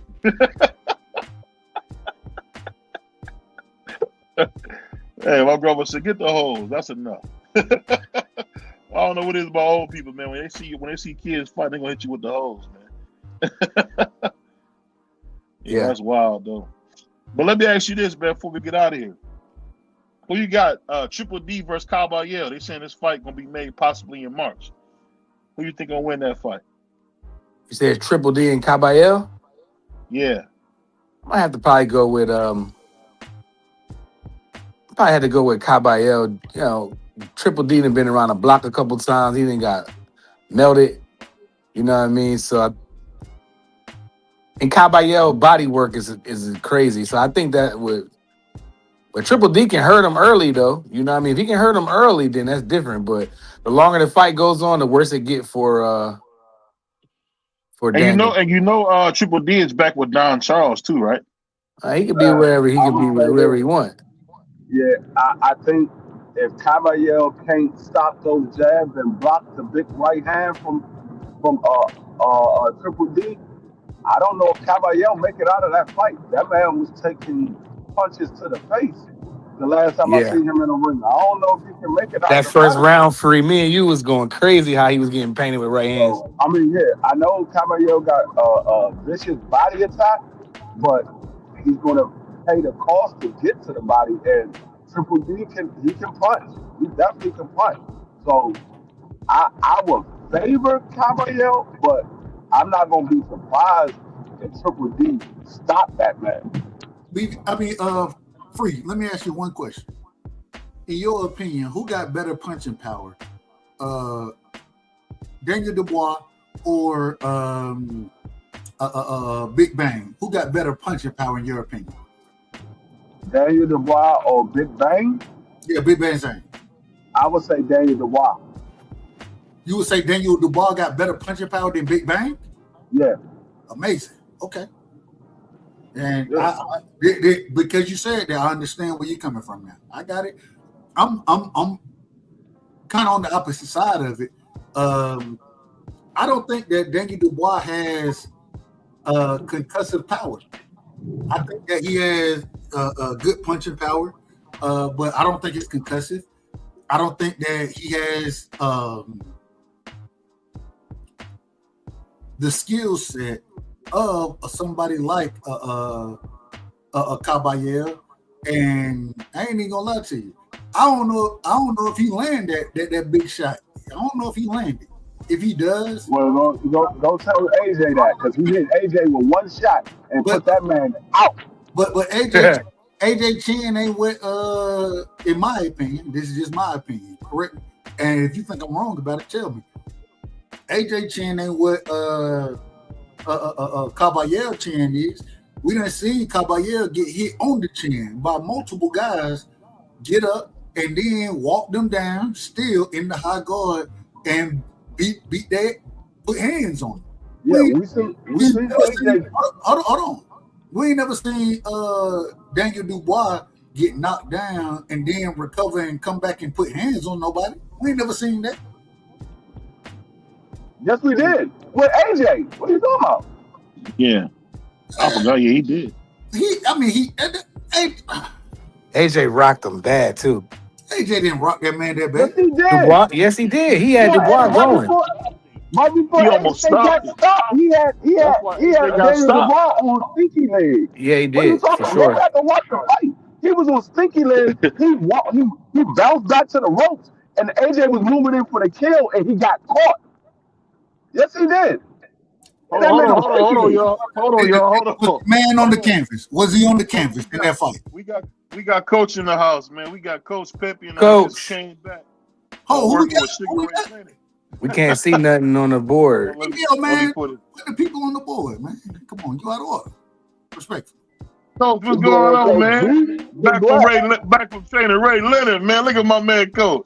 hey, look, Coach. Hey, Coach, he eating good right now.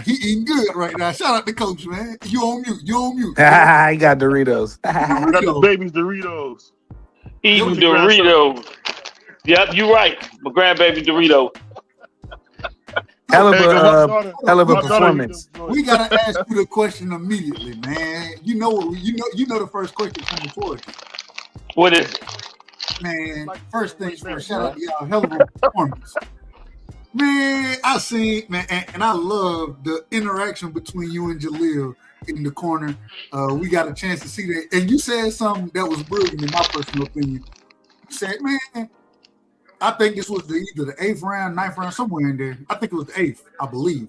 But you said, what's wrong with boxing? What's wrong? Oh, yeah. It's boxing. What's wrong with that? You said, is there something wrong with doing it? You win easy when you do it. And then he went out there and he stood behind that jab. I hear you out there yelling, put that stick on him. Jab, hey, shoot it. And when he was shooting that damn jab in those last 2 rounds, I thought he got clipped. Respectfully, I thought he got clipped in the 6th round. I thought He did. I thought He was. He recovered pretty well. Okay, cool. But when I'm listening to you, I just thought it was so impressive when you said, "What's wrong with boxing?" And all this other stuff. What's wrong with boxing? My thing is this, Coach. What about that damn scorecard? I hate it. And then he went out there and in those next 2 rounds, he kept that. I listened to the other corner. The other corner said, "Well, he's gonna come at you early. After he come at you after the first 30 seconds, then I need you to go at him. I need you to go at him." But when Jalil got behind that stick, they couldn't do nothing with it. Speak to what you seen. Speak to what you seen right there. And I thought that was a brilliant game plan, the way you put it together and the way you spoke to Jalil. Respectfully. I mean, the game plan went according to exactly how it was. If you saw the scorecard that the commentator gave, he had Jalil winning the first 5 rounds. Then 6 and 7, he gave it to our opponent Cruz. Then 8 and 9 we won, and he gave 10 to Cruz. That's exactly how the game plan is supposed to go. We went out there. I'm one of those coaches say, let's put the first half in the bag where nobody has a doubt to who won the first half of this fight. Put that in the bag. I told Jalil, you get to choose the round that you want to try and get him in. But after you try and get him, then we got to stick to my plan the rest of the way. Yeah, no problem with that. Jalil tried to get him in the 4th round, and Slim, he withstood a barrage. He withstood it. Yeah, and I give him a lot of respect. I thought Cruz was hurt in that round as well. Yeah, and then the 5th round, Jalil, I said, we got to still win this. Once we put that in the bag, round 6 and 7, I told him to go, box, and he lost round 6 and 7. It wasn't a plan to win it. It was a plan just to recover yourself from putting out so much. And then I knew when he got hit in the 7th round, towards the end, he was like, I'm going to stand here and fight with him. That's when he came back. I'm like, it's okay to box, y'all. You know that, right? It's okay. We weren't supposed to win these 2 rounds, so what are you tripping off? Then when he got back in round 8 and 9, he was recovered. Win those 2 rounds. Round 10, I said, Sean, do not go out here and bang. I will tell you when to bang. Hey, hold on, Coach. I heard you out there yelling. You said, hey, don't do nothing crazy, man. Don't do nothing crazy out here. Yes. We got it. Now, Coach, we got it in the bag. When the fight was over and you heard that 95 scorecard, what was going through your head? Because I wanted somebody to be investigated. It's out of order. Nothing went through my head, really. I said people can do what they want to do on the scorecard, but that's what the game plan is, and Jalil carried it out. The first 5 rounds, nobody had different on those scorecards. We won all 5 of those. Now, at the back half, all we have to do is win 1 or 2 on 2 judges' cards, and we win. Right. I have a plan laid out. Plan number 1 is Jalil can get a stop because he has the talent of that and the God-gifted punching power. Plan 2 is always know we put more rounds in the bank than the other guy did. That's how we go in. And this was so perfect. Jalil always liked to fight. So in round 10, I'm like, Sean, we up. Please do not go out here and do nothing crazy. Box this dude I hear you and yelling, keep man. the stick in his face. Don't do that crazy, man. Don't do that crazy. Nothing crazy. Do not post up where he gets a chance to throw an overhand. Stay moving. Stick upstairs, stab downstairs. And at the 30-second mark, I'll tell you when. At like 1 minute and 18 seconds into the 10th round, Jalil wanted to lock up with him. And I said, no, not yet. Too early. Get back on the stick. We good. Last 30 seconds, I was like, go get it. And then at that point, it's over. I can see that the other game plan was kind of thrown off because we didn't do what they anticipated. They anticipated a war for 10 rounds. No, I just need 5 or 6 rounds at that pace early. And now you got to fight me. I don't got to fight you. Hey, he did a great job, man, with the inside jet. I was laughing there, but I said, man, I seen them Gary Russell tricks in there, man. On the inside. Hey, BVO, I told you when me and you talked last Tuesday, I said, bro, I can't tell you nothing about the game plan, but when you see it, you're gonna see some wrinkles. And those were some of the wrinkles we started adding. Boxing is about levels, bro. Boxing about levels. Every time you go up a level, you gotta bring a new wrinkle out. We went up another level, we had to bring a new wrinkle. If you show everything you got in your first 3-4 fights against guys who may not be the greatest quality, then you give him more tape. Nobody had tape on this version of Jalil. Nobody. You know what? I got what you were saying, because now I see what you mean when you talk about my boy Ben Whitaker. Now I know what you mean. Like, he's showing everything he got up front. Now you ain't supposed to do that. Yeah, you don't expose your hair. I've never seen him do that, what he did this last weekend. I've never seen him do none of that. Coach, especially on the inside, especially taking his head off the line like he did. I'm like, dang, he took his head off the line. Boom. I said, wow. I told you it's going to be wrinkles every time. You can't expose your whole hand at one time. You bring out wrinkles. Nobody has, for the next maybe 6, 7, 8 fights, we're going to throw wrinkles in there, and it's going to be stuff people haven't seen. You can't prepare for something you ain't never seen. Thanks. See, I didn't even know you could do that, because when I look at Jalil, I didn't watch all his fights. I've never seen him do any of that on that inside.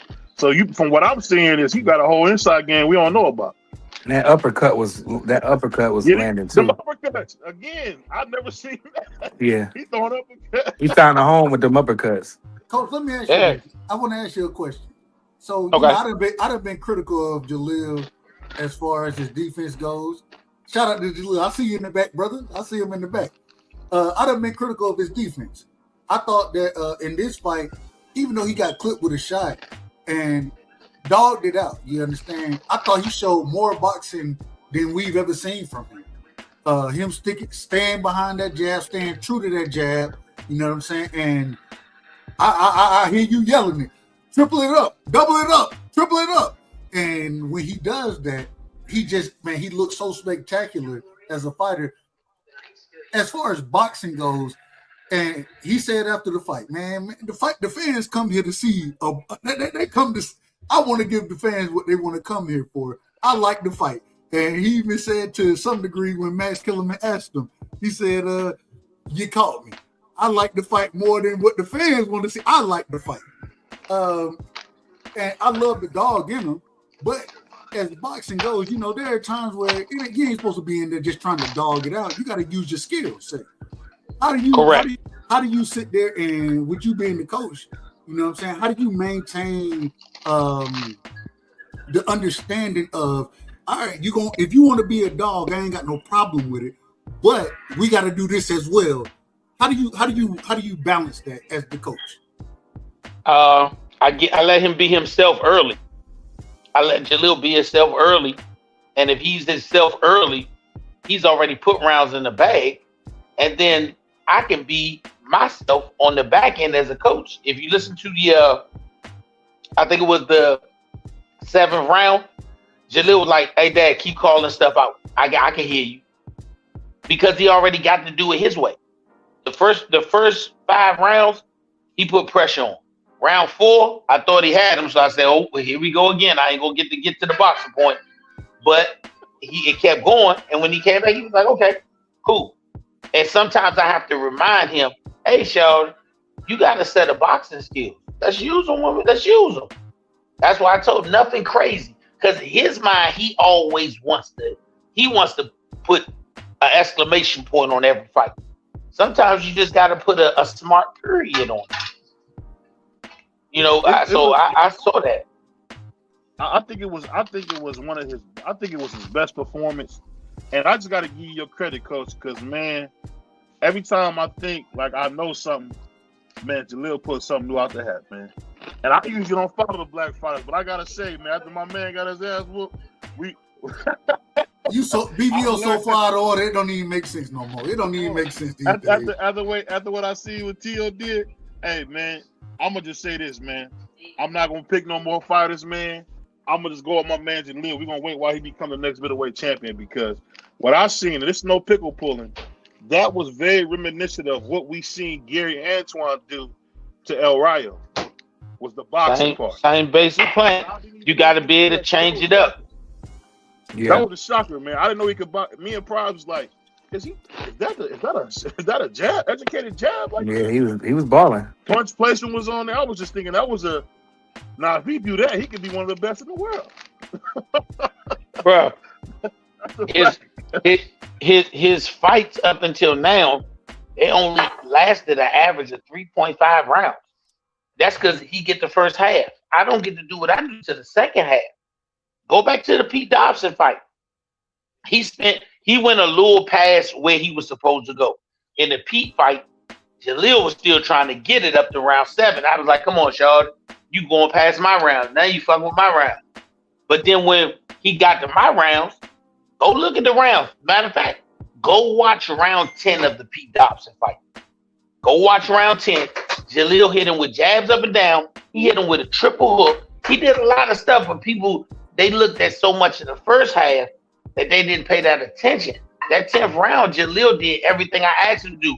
I said, close the show behind boxing, Shard. And he went out there and boxed. He can box. It's just we haven't had the opportunity because Jalil ain't had fights go that deep where, hey, now let's box.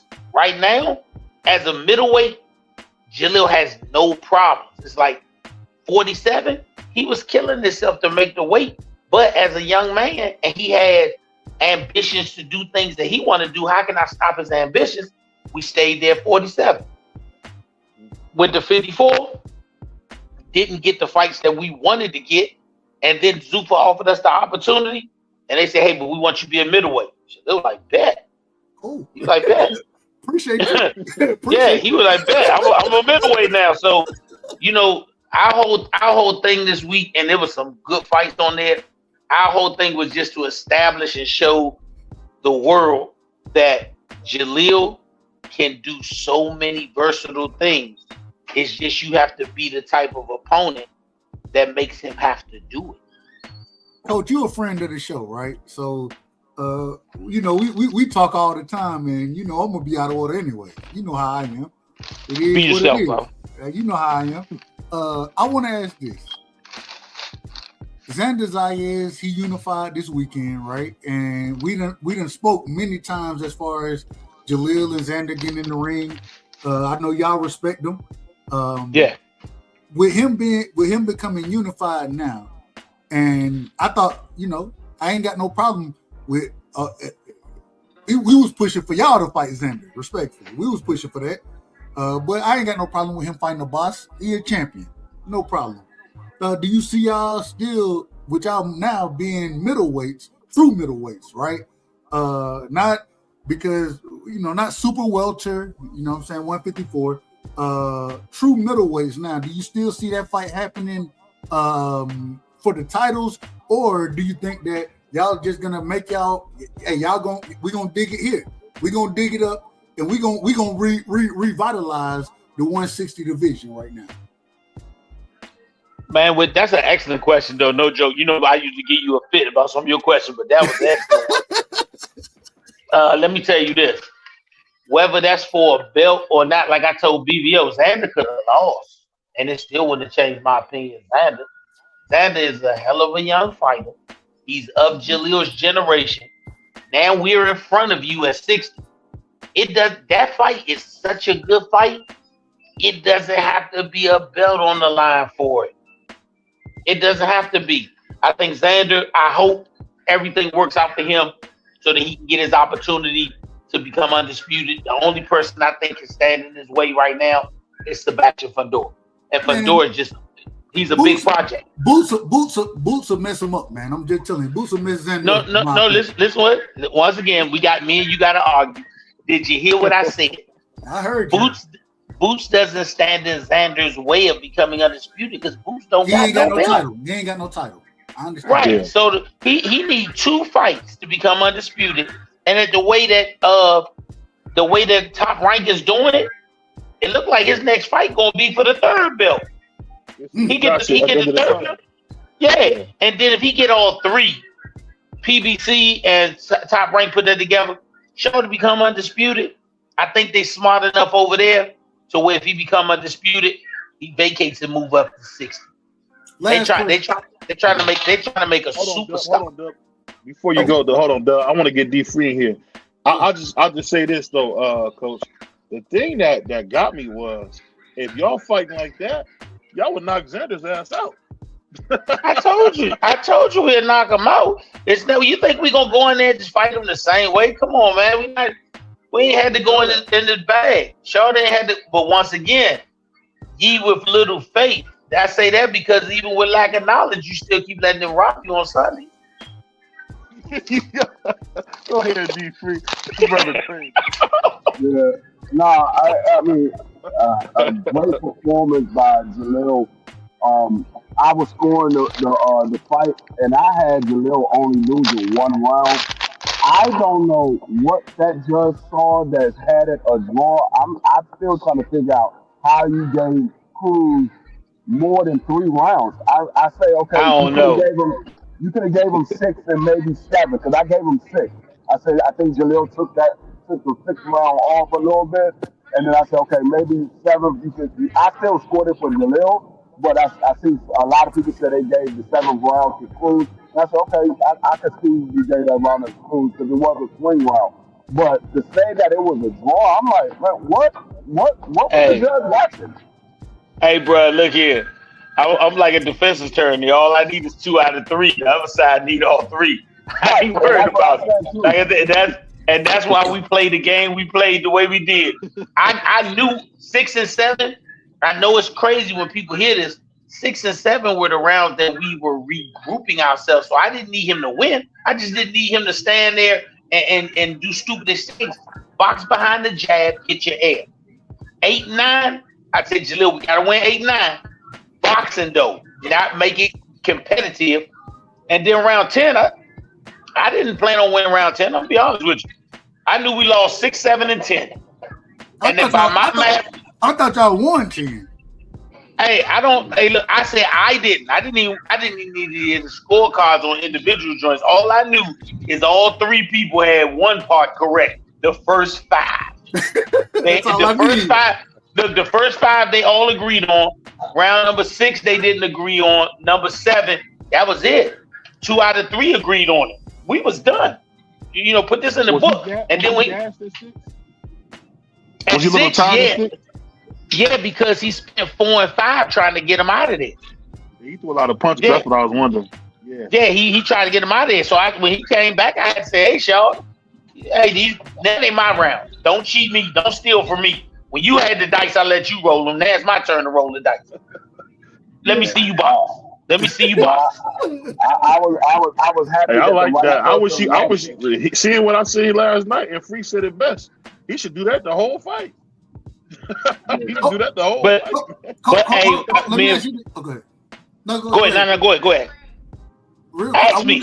I want to ask because we just watched. Everybody been talking, and we done had me and you. We done had conversations about Bakram Murtazaliev, right? Then he went out there and got hands and feet respectful. I said disrespectful. Got hands and feet put on him, in my personal opinion. Got boxed. I mean, Josh Kelly boxed circles around this man. Do you see in any of those guys being in y'all purview?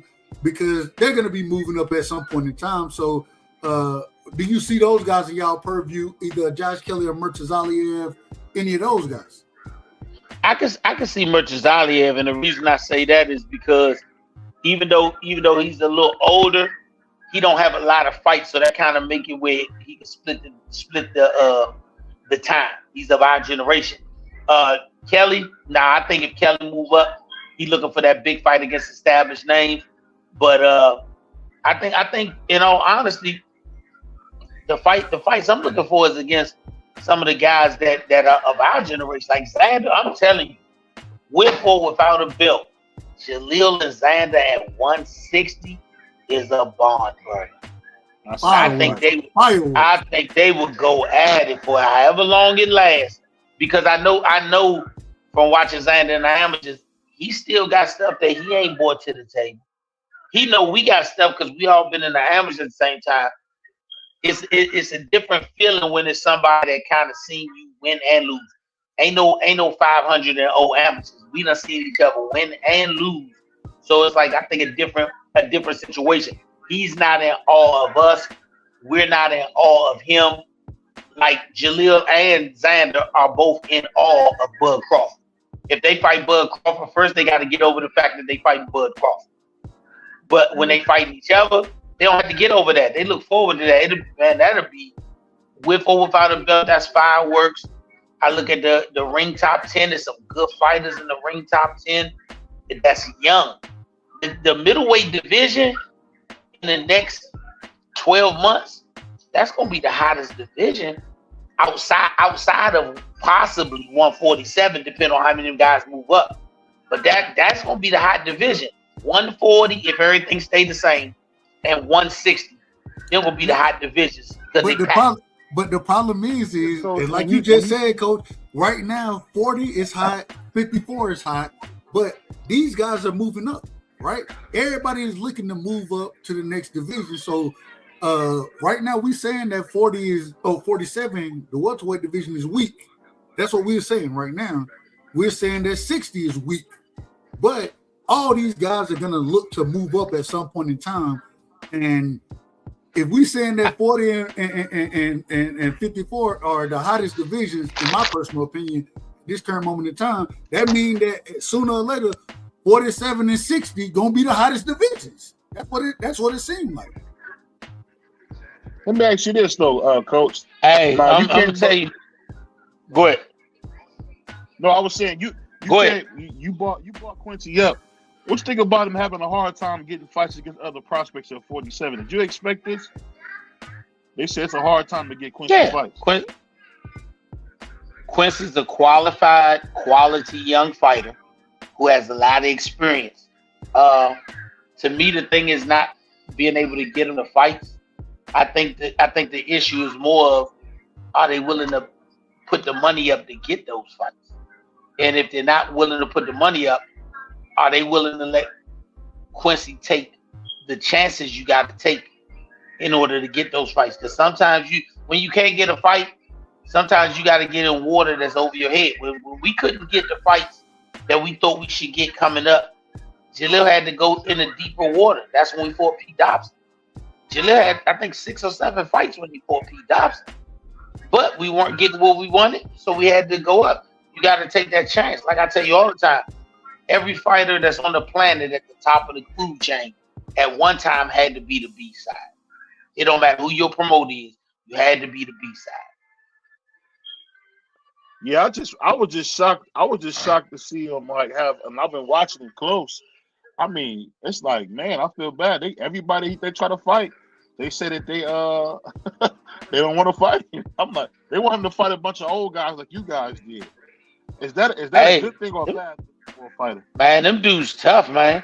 I'm gonna tell you this: it's easier for us to fuck up a young guy than it is an old guy, because a young guy, he accept the ass whooping like a 6-year-old kid who knew he fucked up in school. But an old guy, he like, man, I'm not letting this young boy beat on me. They coming in there with a different level of pride and respect. So it's easier to whoop it. I told you before, 90% of these young dudes, they scared. They can box, but they can't fight. That's two different. Boxing and fighting is two different things. When you start kind of really roughing on them, they not. It's a reason. I told you BB over a year ago. It's a reason you don't hear none of these young dudes who be calling each other out. Ain't none of them call Jalil out because they scared of him.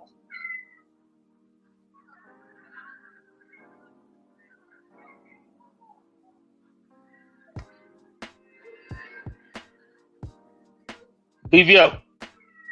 Are you there, BVO? You hit my bad. I hit the mute button by accident. No, what I was saying is somebody in the audience said is Brandon Adams on the radar. I told you that was gonna be the fight that everybody wanted to see y'all in versus Brandon Adams. Another old guy. And once again, I keep telling people, Why? Look, and if you ask that same person to tell you who is their favorite young fighter, they're not gonna name their favorite young fighter at a middleweight. They're gonna tell you, smart. Who's your favorite young middleweight fighter? Why you ain't put his head on the chopping block? Yeah. That's all I be saying. That's all I ever say. Why don't y'all put these dudes on the chopping block? It's like they want to play the protection role. Don't protect your favorite fighter. We on his head. We on your favorite fighter's head.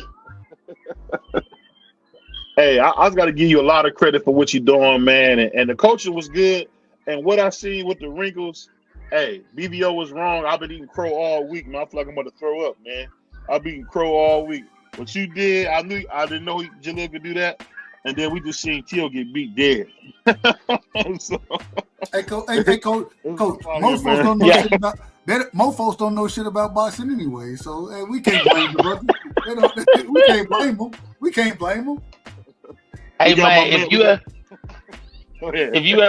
you ever get a second to look at the ring top 10 at middleweight, that they got some good young middleweights there. They got that Carlos #1, Yoelis Hernandez, he #2, he a good middleweight, young.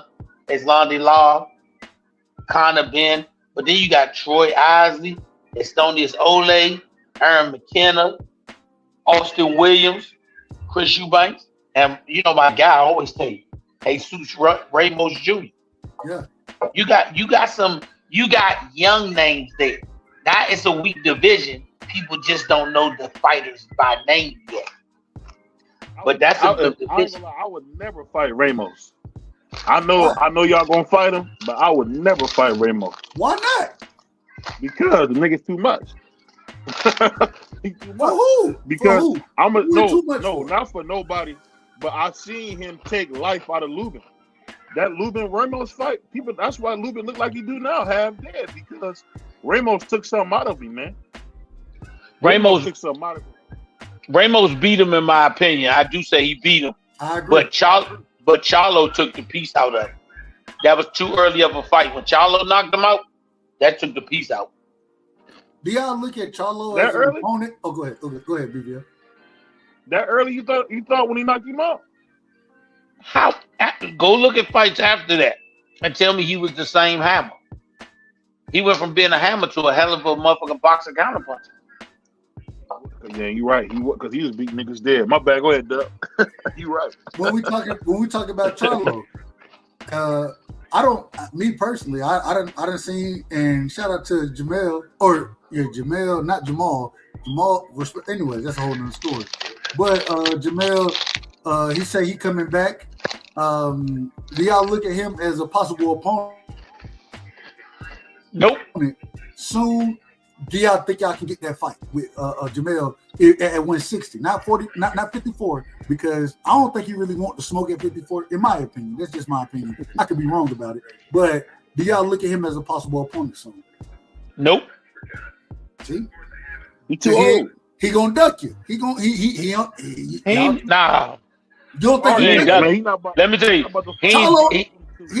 Charlo ain't ducking. Like listen, Charlo ain't ducking. Shorty ain't ducking at all. But the money don't make sense for him. Okay. Why would he fight Jalil or even entertain it when right now that's only a $2 million fight for him? Charlo said years ago he wasn't even starting training camp for less than 7. So why would he change his mind to fight Jalil for 2? Jamal that said that dumb stuff. Jamal said that dumb stuff. Man, them dudes. No. I mean, they at the point where they can, when they fight, they're all big fights. It's like Earl, Bud, one of those type of level guys fighting Jalil. They like, bro, I'm not even gonna start training camp by him. It's no money in it. At a certain point. My bad. Go ahead. I didn't realize you was going to that. At a certain point, the competition and the money have to equal out. Why would you take a risky fight for $2 million when you can wait for another guy of your generation or older and you can get $5 million? That don't make sense. I wouldn't do it if I was in that situation. Like, nah, I'm good. Who he fighting for $5 million? Who is Charlo fighting for $5 million? You see, he ain't been in the ring, right? Look, you let me no. You let me know who he fighting for $5 million. Who he fighting? And that's my answer. $5 million to fight David Benavidez. You forgot? He not. You out of Man, order. Ain't nobody being that crazy. Out of order, bro. It don't even make No, this is back when he was at 68. When he lost to Canelo, he was offered David Benavidez next. You talking about Jamel, man? Right? The man trying to spend his money. He ain't trying to get his brains beat in. I can't wait to jaw over time. Flatten this clown. Now, how we went from? Did you see how we do this? Y'all be talking like he a monster, man. He is. What he? Man, you know we ain't gonna do this. Somebody else ask something. This man, you the ultimate Benavidez hater, man. I swear you are the ultimate Benavidez. The nigga done beat up a couple old men and a couple grannies. Now you talking about he that guy, man. I can't wait to jaw break his neck. I try my best to coach. I try my best Y'all to gonna break his neck. People don't like my style, how I talk, my delivery, but you ain't catching me in half truths and lies. You ain't doing that. And that's what we catching BBO in half truths and lies right now. That's what we seeing. So every time I talk, you talk about this nigga like he that guy, man. You got like he freaking Muhammad Ali or something. Man, that nigga ain't nobody, man. He ain't fought nobody. That's the same thing you were saying about nobody. Y'all talking about this sorry. That was the same thing you were saying about Shakur and Theo. Sorry, mama, Jama, dude ain't fought nobody. Oh. hold on, D-Free. Say that again. Hold on, no, let D-Free speak. Let him talk. That's the same thing you were saying about Shakur and Theo. You said the same thing about Shakur and Theo. We see how that played out. You out of order, man, and we gonna call you out of order around here. You out of order. And BBO. Anyway, I don't even want to get into BBO. Everybody in the show know BBO be out of order, man. Even the out of order people know he be out of order. I'm the most out of order, coach. I'm the most out of order individual you know. Man, BBO like a soda machine at a high school. That joint always out of order. But you don't know, he the ice cream machine at McDonald's. Hold on, hey, Free, I couldn't hear you say Free. I didn't hear you, man. It don't never work. It don't never work. What'd you say, Free? Is he talking? No, I said that's the same thing that you said about Theo and Shakur. We saw how that played out. Oh, here you go. We saw with the low blow. The same thing. Man, that black Jimmy the Greek ain't never right. Man, that black Jimmy the Greek ain't never right. So, let me ask you. Y'all had a great performance, and shout out to y'all. You a cold-blooded dude, man. I appreciate the performance. Y'all be repping this dude. This dude ain't fought nobody. I want to ask one question. Man. Y'all be going crazy about this bump, man. Hold on, BBL. Can I? Y'all gonna break his neck. Can I ask a question? I can't wait. I can't wait. He a hater, man. Hey, go ahead. I hear you. I hear you about this nigga, man. Y'all gonna be mad. Real quick, coach. As far as Zuffa boxing goes, man, I know y'all. You said y'all were treated well, those type of things. What's your thoughts as far as Zuffa boxing? And because we see it's to the extremes on both sides. Some folks love it, some folks hate it, right? Who hates? I don't want to call no names on BVO show. I can call them if you want me to. I'll call them. Yeah, now let me ask you this. I'm talking about content creators. No, don't call no man, fuck them. They ain't nobody. They don't fight. That's like a nigga telling you, I hate Mercedes, but he drive a Toyota, and he be a historical Toyota driver. I'm not listening to a nigga who ain't been behind the wheel. Hold on, but that's why I'm asking you.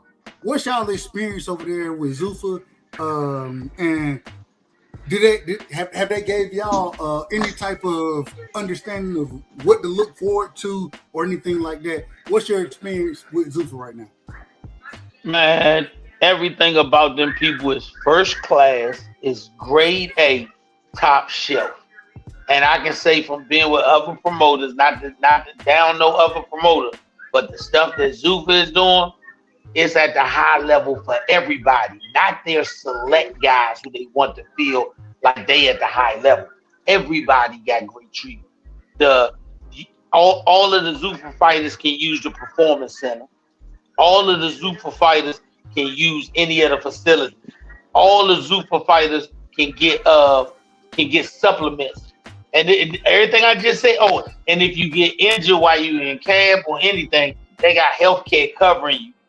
All of the y'all didn't have this with other promotionals?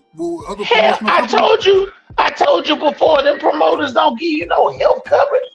Man, how many fighters you heard talk about if they get an injury in camp? And I'm talking about the guys who ain't really got the bread. They got to just go through camp with the injury, wait till the fight night, and then say they heard it on the fight so that they can get taken care of. If you get injured in camp, they just tell you, okay, we're going to postpone the fight. They ain't paying for you to get to see no doctor. I'm asking for a reason. I'm asking these questions for a reason, Coach. Do you think, and because I done heard folks sit here and tell me, well, Zuffa boxing is horrible for the sport of boxing. It's going to kill the sport. It's going to run the sport into the ground. Turkey and Dana White collaborating together to do the least amount for fighters. And with you and your son being there, that's why I'm asking the question, because I'm gonna go argue. I'm gonna go argue for it later on. I'm gonna say this, individual, but I need direct testimony so I can. I'm gonna say this. I'm gonna say this. Every single day, Jalil checked in with the Zuffa team in the morning, like every fighter did, and they had the fighters' food for the day prepared for them, so they can make it to the scale in a perfect way. But they also had the per diems for the coaches and the fighters. Like I said, these people first rate. Wait, so Coach, they provide you a nutritionist? Yes. Wow. Yeah, Jalil gotta go back in 30 days to get the complete body scan when he had his natural weight, so that they can make up a plan specifically for him to have during camp with the food and the proper supplements. And that don't come out his purse at all, right? Not one penny. Not one penny. Hey, and that's every fighter with them. Not your stars. Not, we did this for the star. And even the stars is paying for it. They just had to pay for it up front. So all of that stuff, man, them people is top flight. Everything was done at the top of the food chain. You saw the guy, and I if we just using a scale that's going in the air, you saw interviews and pieces, especially on the top guy that was the main event, all the way down to the guy that was opening up the card. Fans got to know who you were. They got to know a little bit about you. And guess what? You got seen globally for free. And I'm going to say the reason I say for free, because we in a new generation, everybody is buying an app like Paramount Plus and all that. But you talking about for $9, they didn't do the backdoor thing. You pay $9 or you pay $13 for the premium plan, and then they charge you $89 for a fight. No, the fight is included. The fight included. So they can't say nothing bad about them people. We was with Mayweather, and they started us off good. I don't have anything negative to say about Mayweather. We just had to do what was best for Jalil. We went to Matchroom. Nothing negative to say with them. They gave us fights. They paid us. That's the obligation. But when we asked for other fighters, they gave us the rigmarole of why we shouldn't get them, but gave them to other people. You see the replacement guy that Ammo Williams fought, Wendy Toussaint. We asked for him. This is stuff that's verifiable. And all of a sudden, they weren't good guys for us, but they were good guys for other people. And we had Zuffa. Off the break, they put us in with a competitive fight. There will be no situation where they hire one person and they see another person fighting all dogs, and they see another person fighting, lame cats. They even across the board, right? That's what I like about it. Let the fights dictate who is the best fighter, not your promotion team. Hey, you know what I'm gonna say, man? I'm glad you guys with Zuffa, man. I think this is start of something special with boxing. Even though I will be honest, after you guys got done, Man, I don't know what was that El Rayo? Man, I don't know what he was doing on that man. No, I don't that know was what a he good, was. but that was a good fight. That was a good fight. That was a good. That was a good fight. And that's that was a damn good fight. And even coach, respectfully, I thought that the way that they matched y'all, you know what I'm saying, with Cruz, I thought that, man, a hell of a fight. You know what I'm saying? A fantastic fight for boxing fans like myself. I thought that was amazing. And I thought the same thing with that fight with man, I didn't even know who, and I say this respectfully, I didn't know who the brother was. The man ain't had no pivot game, respectfully, that was fighting that. So Hara, Torres. No pivot game to save his life, respectfully. That man can't turn to save. But I thought he came in there, he did his thing, like you said, with Hot Rod. Hot Rod went out there and was getting beat down, in my personal opinion, and started running it down the middle like I ain't seen it. I loved it. I loved all of it. I said it, Dub. It was matched perfectly, and it wasn't easy fights for anybody. It was tough fights for everybody. And I think that's what we want to see. That's what it was. I was waiting on the Clark Kent show to come on after. And guess what? And guess what? After you lost your fight, if you want to lose a side, you didn't have to worry about a pink slip being in your email the next morning. What's the pink slip? Hold on, what's the pink slip? When these promoters see a guy that they so-called put money in take a loss, man, they dump you like a scoop of motherfucking dirt. The pink slip. You hear about Khalil Cole possibly getting released? That was a shock. I mean, but I look here.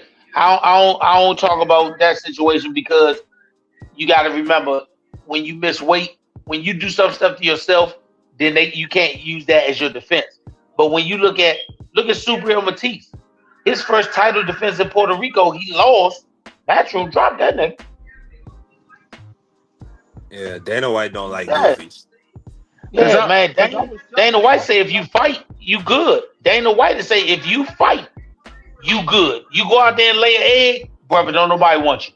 But if you go out there and rumble, nah.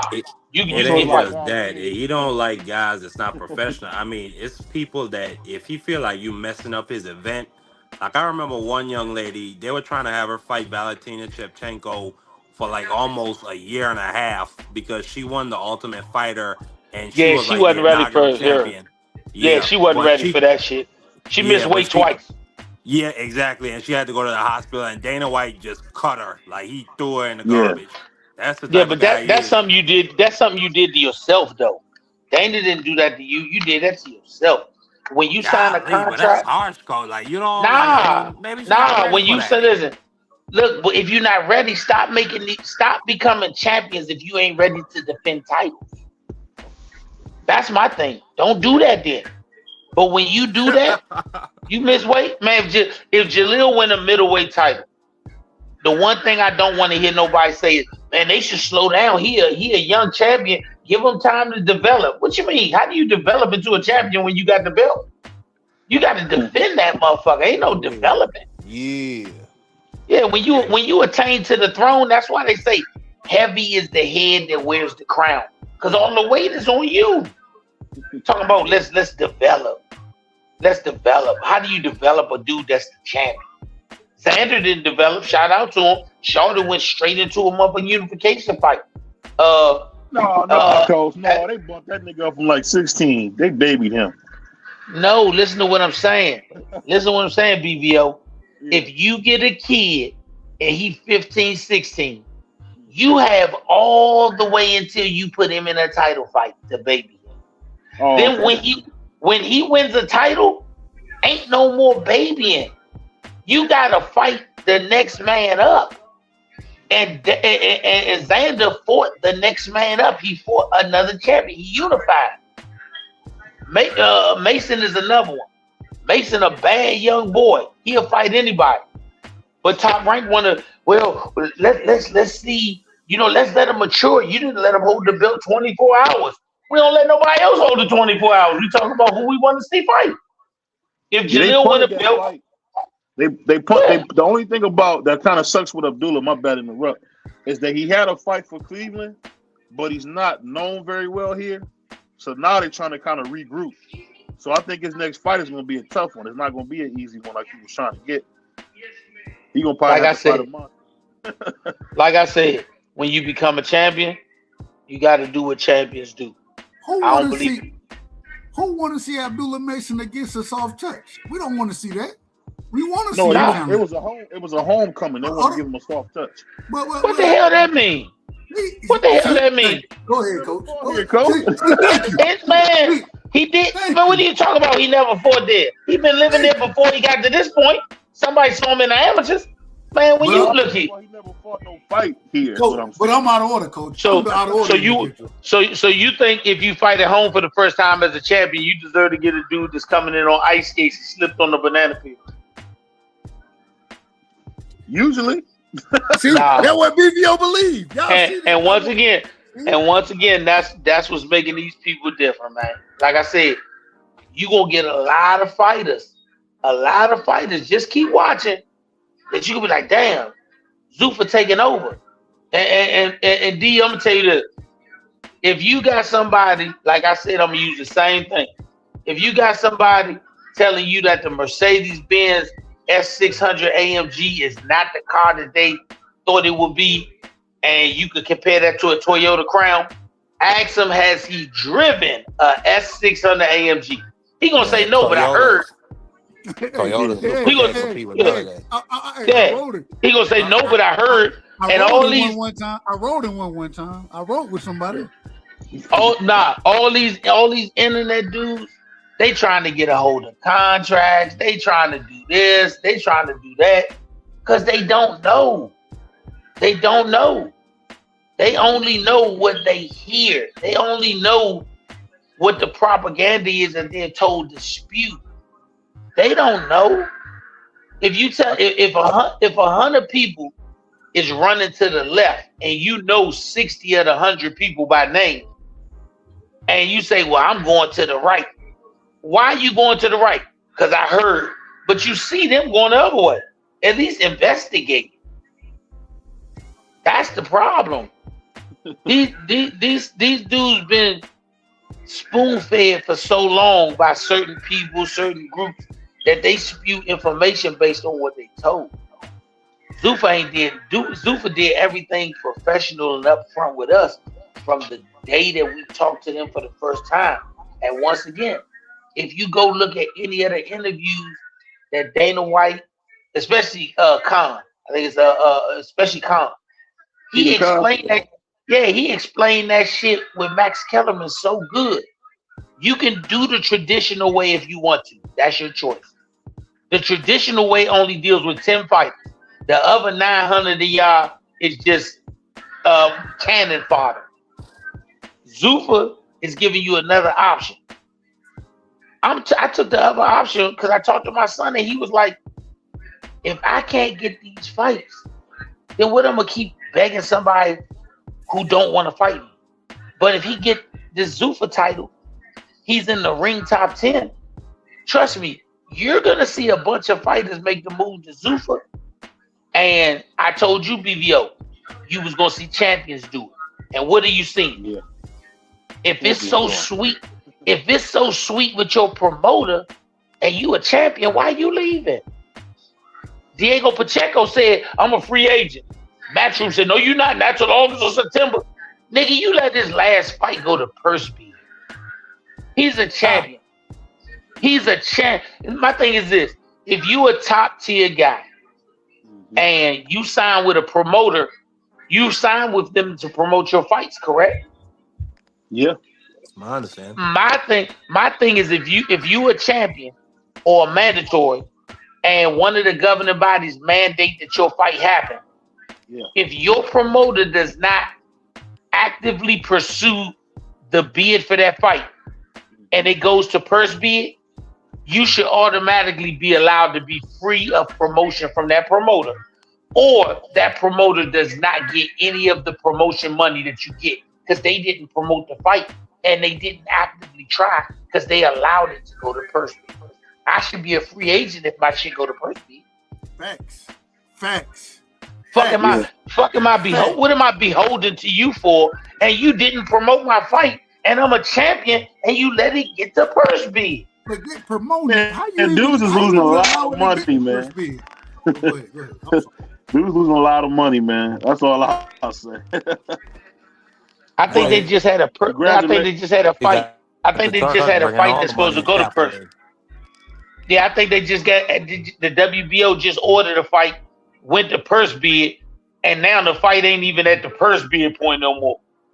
In order to be a professional fighter, you know what you first have to do? Professionally fight.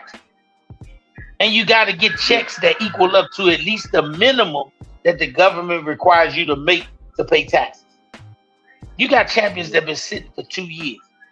They filing their taxes as real estate developers. They ain't filing their taxes as boxers because you ain't fought in 2 years.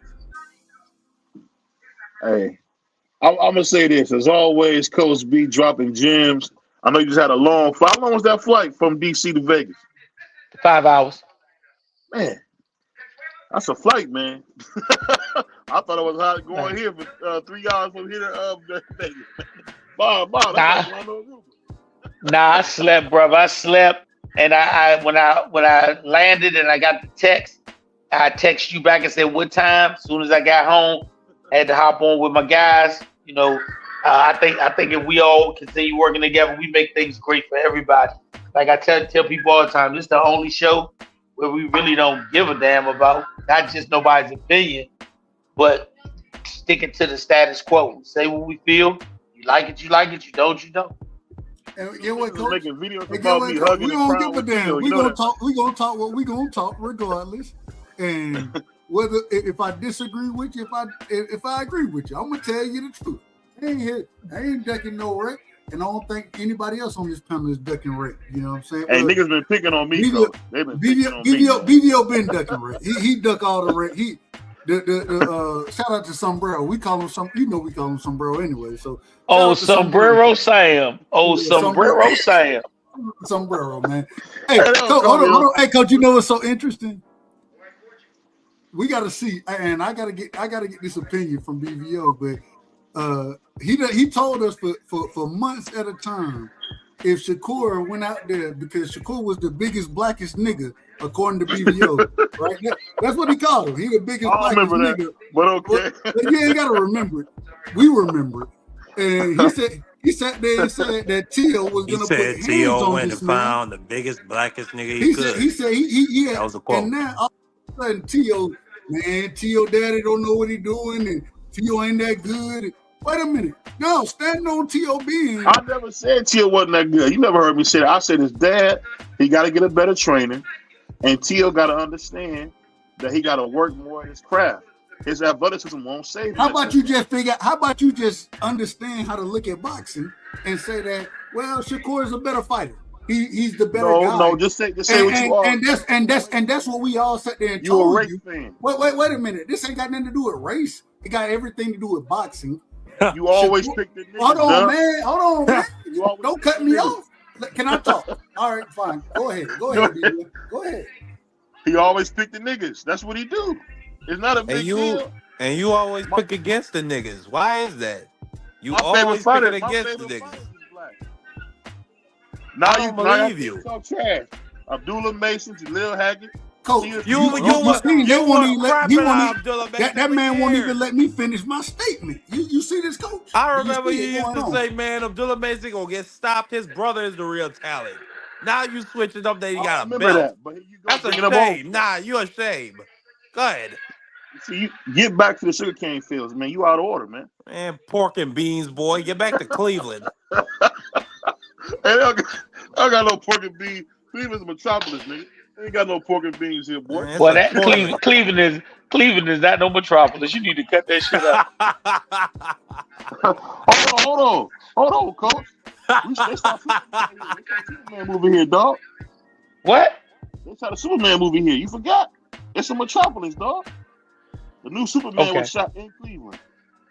Yeah, you talking about the cornfield part.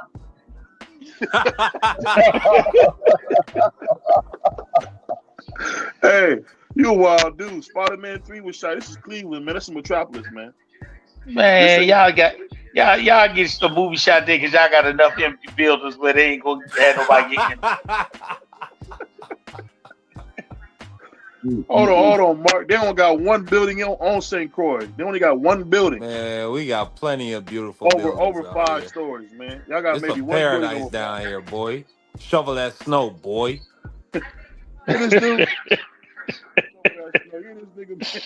Hey man, y'all is terrible, man. Y'all terrible. That coconut milk, man. That coconut water. Coach, we trying to be in will. order, but most of these folks, they ain't got no home training. You know, like your grandma would tell you, I ain't raised you like this, boy. I ain't raised you like quit this. being long-winded, Dub.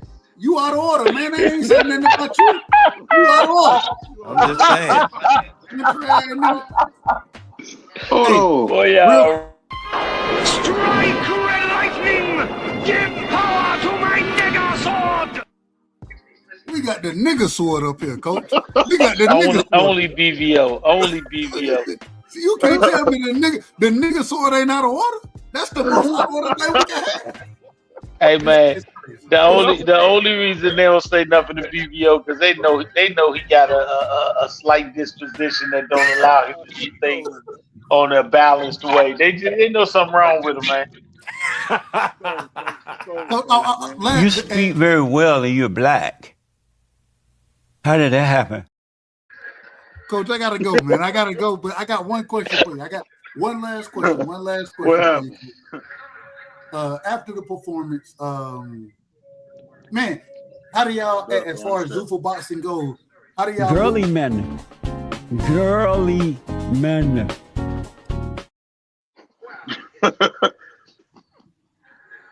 You know he do that shit when he want to shut the show down, man. Hey, a motherfucker want to let you talk out here. All right, that's fine. Did Dub say something? Hey, Coach, Dub say something? I'm gonna hit you behind the scenes, Coach. I'm gonna find you behind the scenes. Okay, we'll talk. Dub said something. BVO so far out of order, it don't even make sense no more. Can y'all hear me? You the only yeah, who can't hear you. You the only individual who can't hear me. Everybody can hear you. Except for BVO. BVO. Go ahead, Doug. Hey man, Coach, I'm gonna hit you behind the scenes. I got some more questions I want to talk about as far as the game. Well, not necessarily the game plan, but what's next for Jalil and those type of things. I'm gonna hit you up. I'll get you information some type of way, and so we'll figure it out. All right, good brother, man. You have a good one. Hey, BVO, man, you the hater as always. So I'm gonna just let you be yourself. All I said is this, Coach. I'm ready for that full cheese Whopper. We don't even know what that means. Hey, we don't even know what it means. 4 cheeses on it, dog. Hold on, that 4 cheese. Coach, what that 4 cheese mean? Me BVO is retarded. Damn. He got problems, man. It's like allowing a kid to be at the switchboard. Something wrong with you, BVO. Something wrong with you, man. That's what making the best sports show out there, man. Best boxing sports show out there. We get real questions. We have fun and laugh. We need the nonsense to some degree. We need it. Man. Hey, but I never heard of no 4 cheese Whopper. That sounds like something good to have, man. But I still can't believe Dub. I can't believe you would. Hey, Mark. I thought you was losing weight, man. Now you talking about getting a 4 cheese. Wow. I'm losing weight. That's why it sounds so good, man. Dinner rice. Man, hey, you said that's so good. You said that's so good. We seen the drop of water fall off your tooth.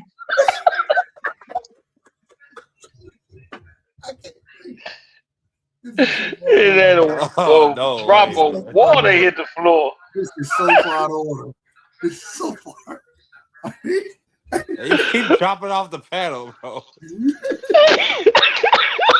Cold, man. Hey, Coach, congratulations, man. Shout out to Jalil. Tell Jalil, man, hey, stay behind that damn stick. Tell him to stay behind that stick. And he gonna make he gonna make a lot of that shit look easy. Let me get one more thing in before I forget. What you got for man?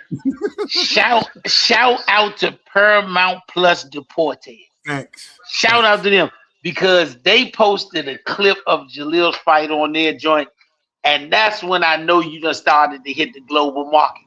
Anything other than being able to see it for yourself, you just guess if you're not one of them superstars at the top. But when you start seeing on Paramount Plus in other countries, that's when you know you done touched other people. They ain't posting no clips for the hell of posting clips. Hey, hold on, real quick, Coach. Octane 93 Octane asked this question. Well, he said hopefully Jalil gonna be back in 2 to 3 months. With y'all having that contract and those type of things, do you have a or any type of time frame as the next time we're gonna see him in action? I'm looking for us to be back in action probably in May. Whew, I love it. So yeah, probably y'all have there's a possibility that y'all might fight 4 times this year. What you saying? Yeah, high probability. We want to see, man. We want to see. Dana told fight as long as you ain't injured and you following the rules, meaning the states say you can go. Just let us know. If it's before we got you going, let's rumble. Let's rumble. He taking the same thing from the UFC. Them guys get fights, man. So that's all you can ask for as a boxer. Well, real quick, and I gotta add. And on that note, man, we always team Hackett, man. We out of y'all. Don't shut me down, man. Bro, Dub, you keep saying the last question. Come on, man. I'm a big Ohio nigga. A lot of niggas know me in Ohio, and they love me in Ohio, man. Ladies and gentlemen, hailing from Cleveland, Ohio, I give you BVO. Oh, we boxing. Yeah, we